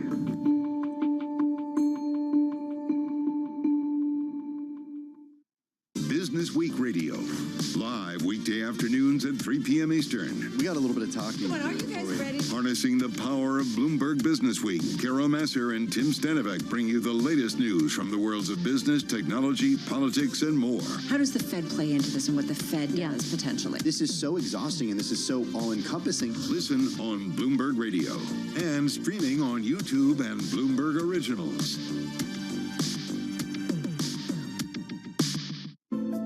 Bloomberg covers the world with unmatched reach and resources. From more than 120 countries, the moment news breaks, 24 hours a day. Bloomberg, your global business authority. It's really a reminder, isn't it, just how sensitive the markets are to any commentary about trade. We did see some pressure on the yuan, we did see some pressure on the futures. That is now being reversed.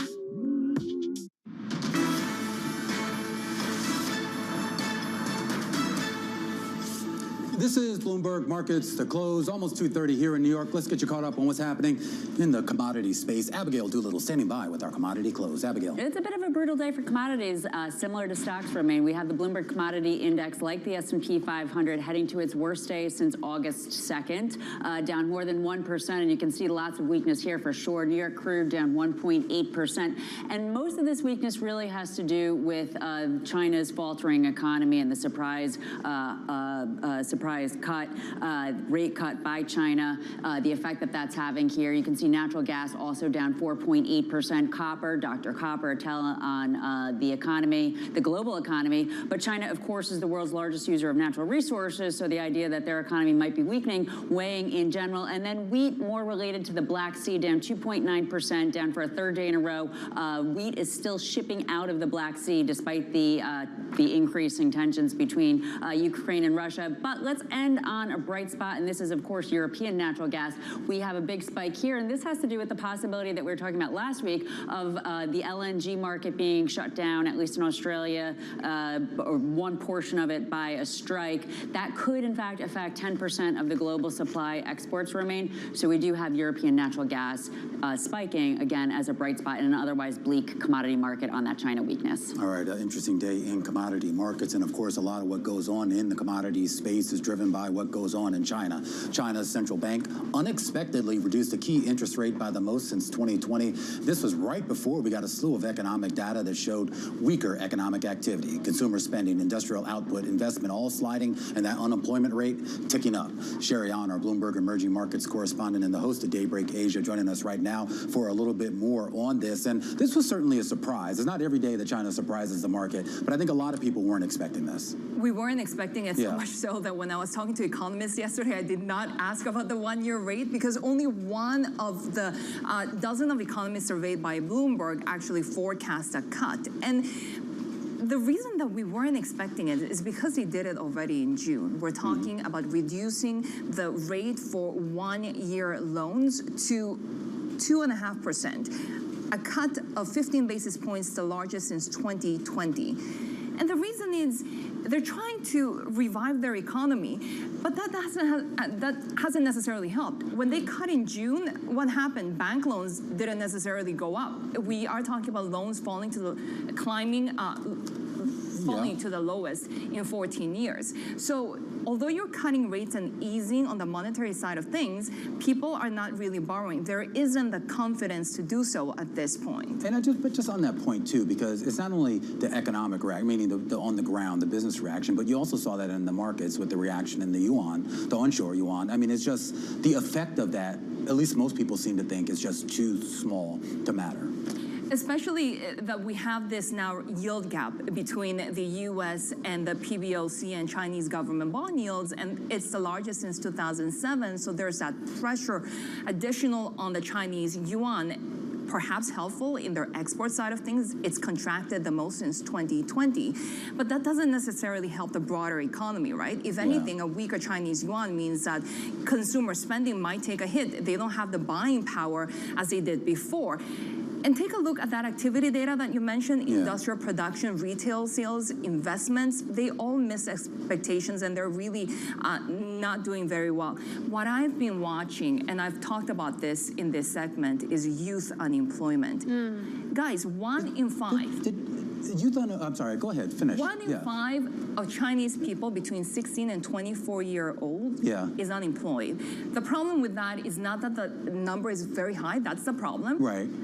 They're now saying that they're not going to publish. Well, that's what I'm going to say. I was like, I'm waiting for the next report, but we're not going to get it. No. So as it deteriorates, they just to say we're just not going to report the number. And that is not great for sentiment, right? No. Because we've been talking about how perhaps Katie, do you have a question, by the way? Unreliable. Okay. At some point, but I mean, to the point, they didn't publish it. What's going on? Unreliable economic numbers out of China are nothing new, right? Yeah. We talk about GDP growth in China. We don't take that as face value. We look at other statistics to complement what we're seeing in China. Now they're saying that they want to tweak the methodology. They want to review it. Yeah. What that means is not necessarily clear, but in the meantime, lack of transparency This is not crazy going to me, help. and I'm sorry to keep cutting you off because it's great. I remember 20-something years ago I was covering this, and you could not rely on any China, and it improved. I mean, partly because you had other metrics that you can sort of compare it to and say, okay, we have somewhat of an accurate picture. But once they just start saying wholesale, we're going to remove certain data that we know people are paying attention to, how does that engender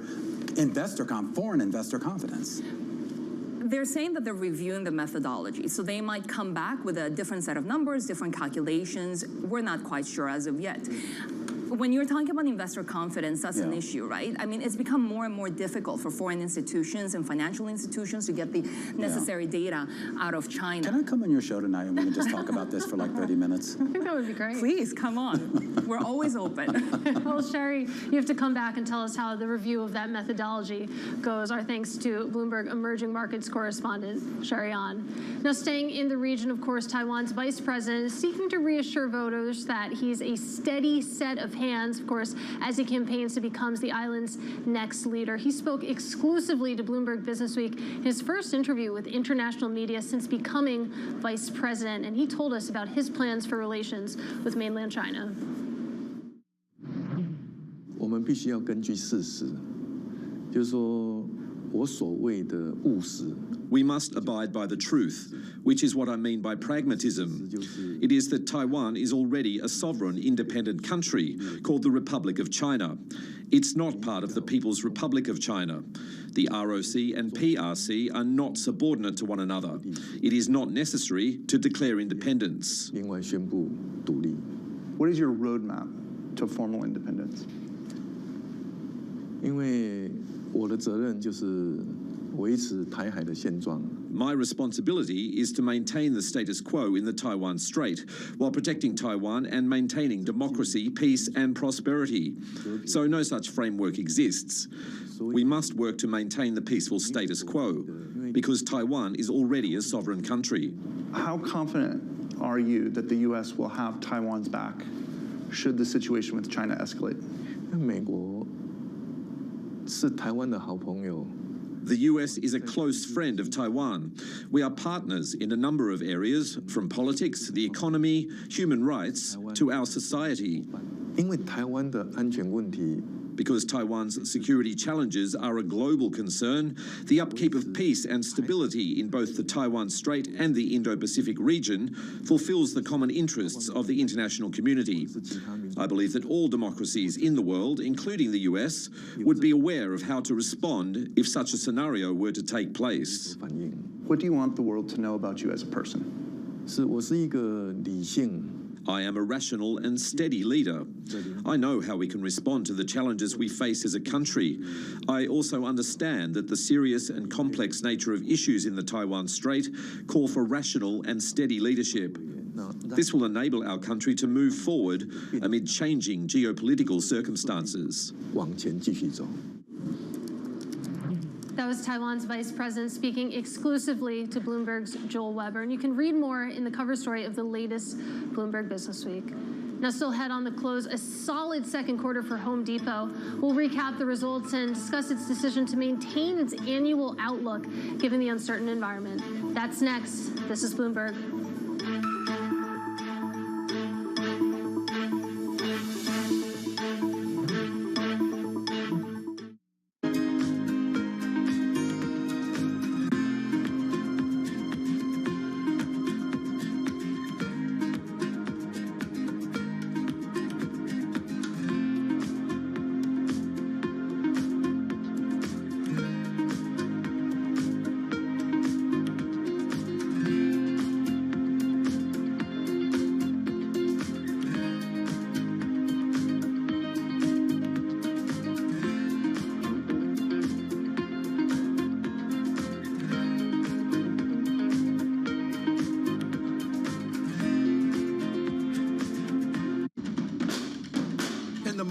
Stocks are on the move.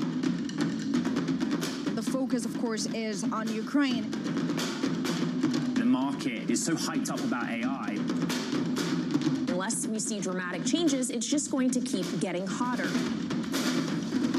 We've had the market analysis. We're going to go get straight to some breaking news. We'll have a full roundup. Going through some of the numbers. And what investors should make of them. We have so many important conversations. Let's check in what you need to know.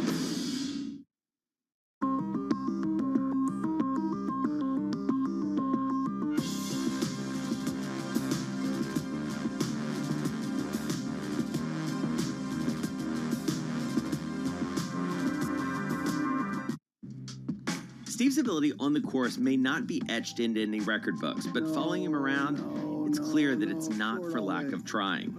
Jeez. We were constantly hustling behind him as he caught up with executives in the portfolio companies and reminisced with former and current players. He's a day trader. He taught himself, self-made day trader. Yeah. And so he's on the bus after a game in New England, and he's day trading on the bus, and Bill Belichick sees him and cuts him on the spot. You know, in many ways, it's a convention, right, of the people that I don't see maybe once a year. And so it's kind of all come together. My firm, our charity, our fundraising efforts, and then the friends that are around. My dad and my brother, it all happens right there as a confluence of all these parts of my life that have found its common center.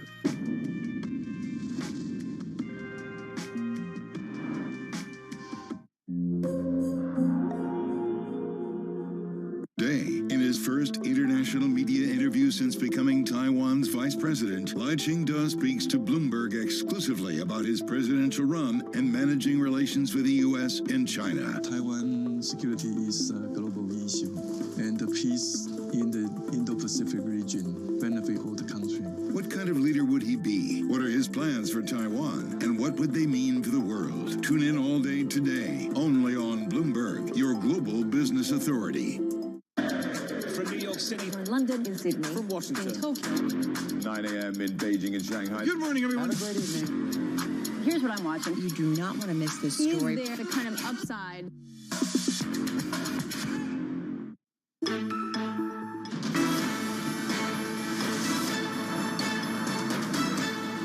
All right, let's get right to our top calls. The big movers on the back of analyst recommendations, and we start off with oil. Bank of America taking a strategic pause from the refinery sector and downgrading a host of companies from buy to neutral. This includes Marathon Petroleum. The analyst says the stock's no longer compelling following the sector's 30% rally over the past 3 months, which he says was driven by seasonal trends. Shares on Marathon, emblematic of the move downward, 3.5% lower. Next up, Redfin, the online real estate company, raised their market perform. This over at Oppenheimer after a 40% sell-off in those shares over the past 5 weeks.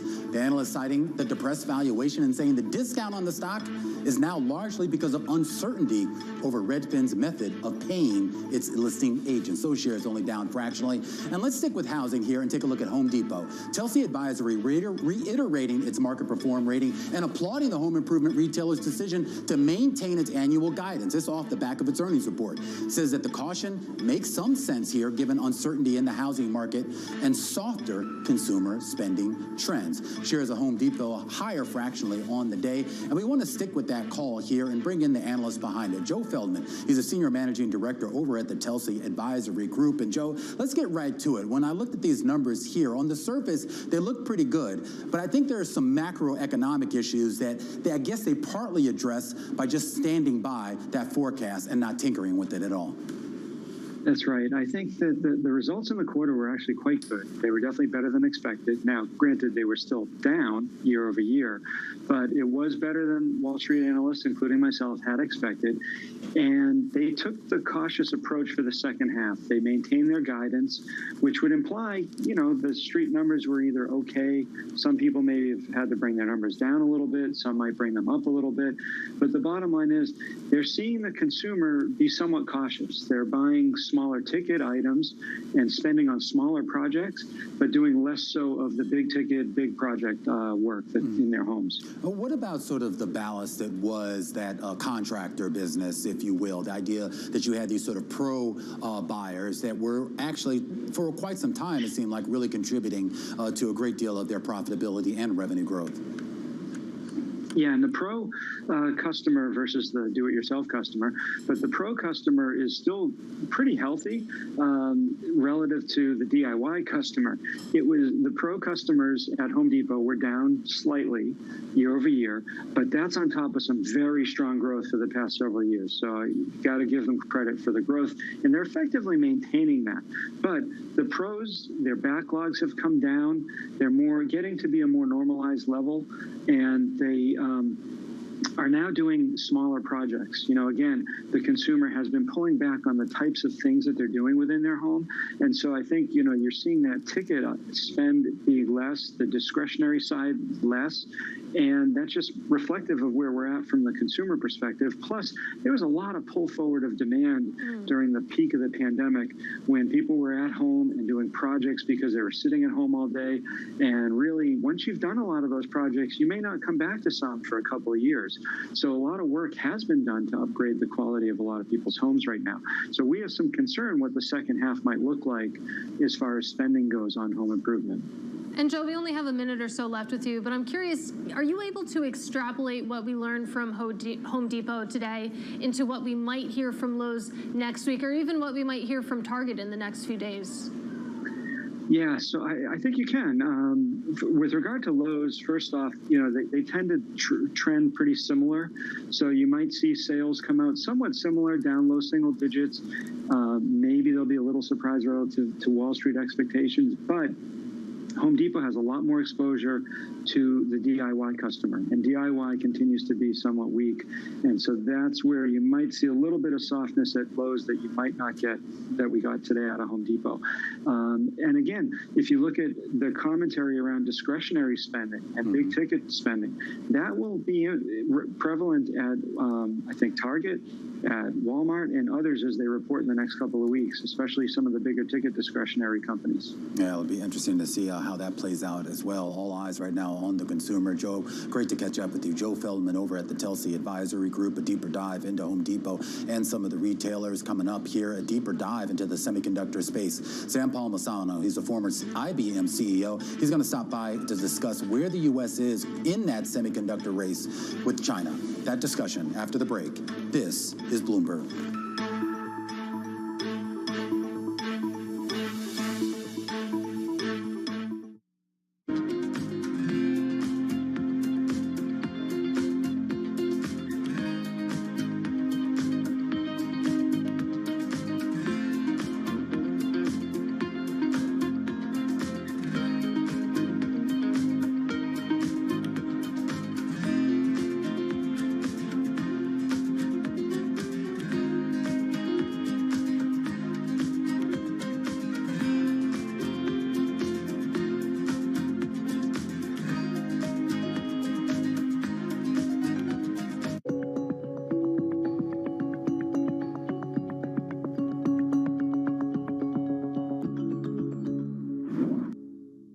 London will stay a financial center. It will stay our EMEA hub. We'll just have a rebalancing onto the continent. And actually, the numbers of who has moved across aren't that big. So it's sort of in the 200 level. And if you think about 15,000 people, that's sort of not that material. And so I do think both will basically continue to grow and continue to be very relevant. What will change, though, and the big thing that's changing, is actually the risk-taking is what's going to move. And so we've historically had risk-taking in the UK. That risk-taking and the assets that go with it, not the people alone, but the assets that go with it, that's the next phase of what we're now moving into. And that will be a material change.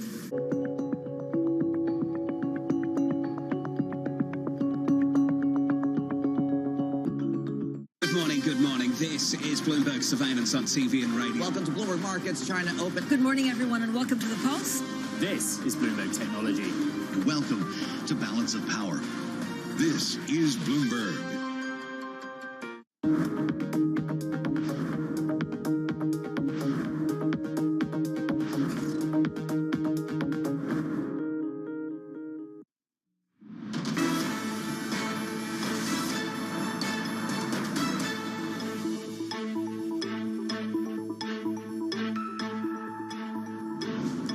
Welcome back to Bloomberg Markets to Close. It's time now for our Wall Street Week daily segment with David Weston, who joins us every day at this time. And David, as we speak, the president and his team, they're out around the nation touting Bidenomics. But we know a big component of Bidenomics, at least as the president would put it, has been his strategy when it comes to semiconductors. Yeah, they're very proud of the Chips and Science Act and all those plants we're going to build, how many semiconductors we're going to manufacture. The question is, can we really get it done? And by the way, do we have the people to answer that question? We're joined now by Sam Palmisano, the former head of IBM. He's the Center for Global Enterprise Chairman. Sam, always great to have you with us. Where are we in the race with China right now? Because that's a lot of what this is about, what Romy is talking about, is that race. Well, clearly, I mean, there are lots of issues and circumstances, but I'll draw a football analogy since it just left the NFL. Think about it, it's Chiefs Bills for the AFC Championship, except one team's playing without a salary cap. So, okay, right? You can pick your team, but one doesn't have a salary cap. I think you can imagine who that is, as I tell you. Now, on the core technology competition is intense. The U.S. is ahead and has been ahead in that area, but China is spending like crazy to catch up. So when you consider things like they're called semiconductor nodes, this thing you hear called nanometer, which is the little lines that they draw, or stacking of the chips to get more capacity out of that, the U.S. is clearly ahead. Material science, we're ahead. However, these guys are going to spend like crazy to catch up. And I believe, you mentioned the CHIPS Act, part of it is, I would say, de-risking the supply chain, because everybody thinks of high-end semiconductors, like for generative AI and what have you, but semiconductors are in refrigerators, toasters, they're in everything in life these days, and so it's actually bigger than just that. Yeah, a lot of the concern in Washington is actually about the cutting edge, right? The really tiny, the nano things that are really cutting edge. We are, as I understand, ahead there, but in trying to stay ahead, how much would, if I could put it, go NFL, how much offense and how much defense? But I mean, how much is keeping them from catching up as opposed to our getting ahead of them? Well, I think I understand that this idea of not investing in China or restrictions and bans on imports and semiconductors, it's a defensive play. Maybe it gives us some time, but we need to go on offense. And offense is research on the key elements, which is design, materials, and human resources, the engineers. We need to go on offense. And then there's the ability within the CHIPS Act to balance out production, the fabricators, with the science and the people that need to do the science. In fact, many of my friends that are requesting or bidding on elements of that money coming from commerce are emphasizing the human resource element to it as much as the fab side of it. Well, I want to go there because I think it was last October or November, the president went up to Poughkeepsie, New York with one of your successors at IBM, Arvind Krishna, and to talk about, he was touring a facility there. And I thought what Krishna said was really telling because he talked less about the technology and much more about the need for talent and how do you create talent pools that are more dispersed. His concern was that a lot of the talent is concentrated in certain pockets of this country, and if the administration is serious about these goals, you need to find a way to improve that talent and disperse it. Well, that's a great point. And Arvind, I would never argue with a PhD from IBM. They ran IBM research, and I agree. Yeah. The issue is, his predecessor that was my CTO named Nick D'Onofrio said 20 years ago, we are going to run out of engineers. Well, we're there. Yeah. And that's where Arvind's coming from. We are there. So the question is we need to add the talent, both short-term and long-term, and there are ways to do that. We also need to move it off the coast. If you really look at where the talent's concentrated, it's pretty much on the coast, and throw in Boston and Texas, but it's coastal. You need to get to the Midwest. And so when you hear comments from TSMC, as we just heard from a few days ago, where they're saying that their ability to build out and get those plants up and running in Arizona is because of a lack of talent, or at least that threshold of talent here. What's the solution to address that? Well, there's multiple different ways to do it. There's short-term solutions, and I would argue long-term, which gets us into STEM education. But short-term, there's a thing called the H-1B visas, right? And fundamentally, that was all put on hold and paused during COVID. That's up to the government. It could open that up, and then therefore, there is talent around the world, but you would have to bring it in. I mean, if you look at the graduation numbers of the engineers, India and China versus the United States, for decades, they've completely outperformed us. So there's talent in the world, but you need to get it into the country. These companies can actually bring the talent in, which they could sponsor them. It's how it works in the visa process. But they would need the government support to open up the numbers. The numbers are still very, very small. And the fact that they sent the kids home from schools doesn't help either, I mean, during COVID. Sam, how much can we look to the private sector to address some of these lacks, including in the talent, developing talent, educating them, as opposed to the government when you have basic research? Because we also need some basic research into basic science, as I understand it. That's correct. I mean, I think what will happen in the private sector, having done this ourselves, you visited the New York facility, what we would do is literally at SUNY Albany, we would build a curriculum and a campus with tools and instructors, and we would grow the talent that we needed to staff the plant. And no different in the early days of industrial automation in the United States, or we're moving from the agriculture to the industrial revolution, it was the same thing. Automotive, steel factories, factory towns, it's not quite that, but it's similar where you can grow your own talent. Companies will do that.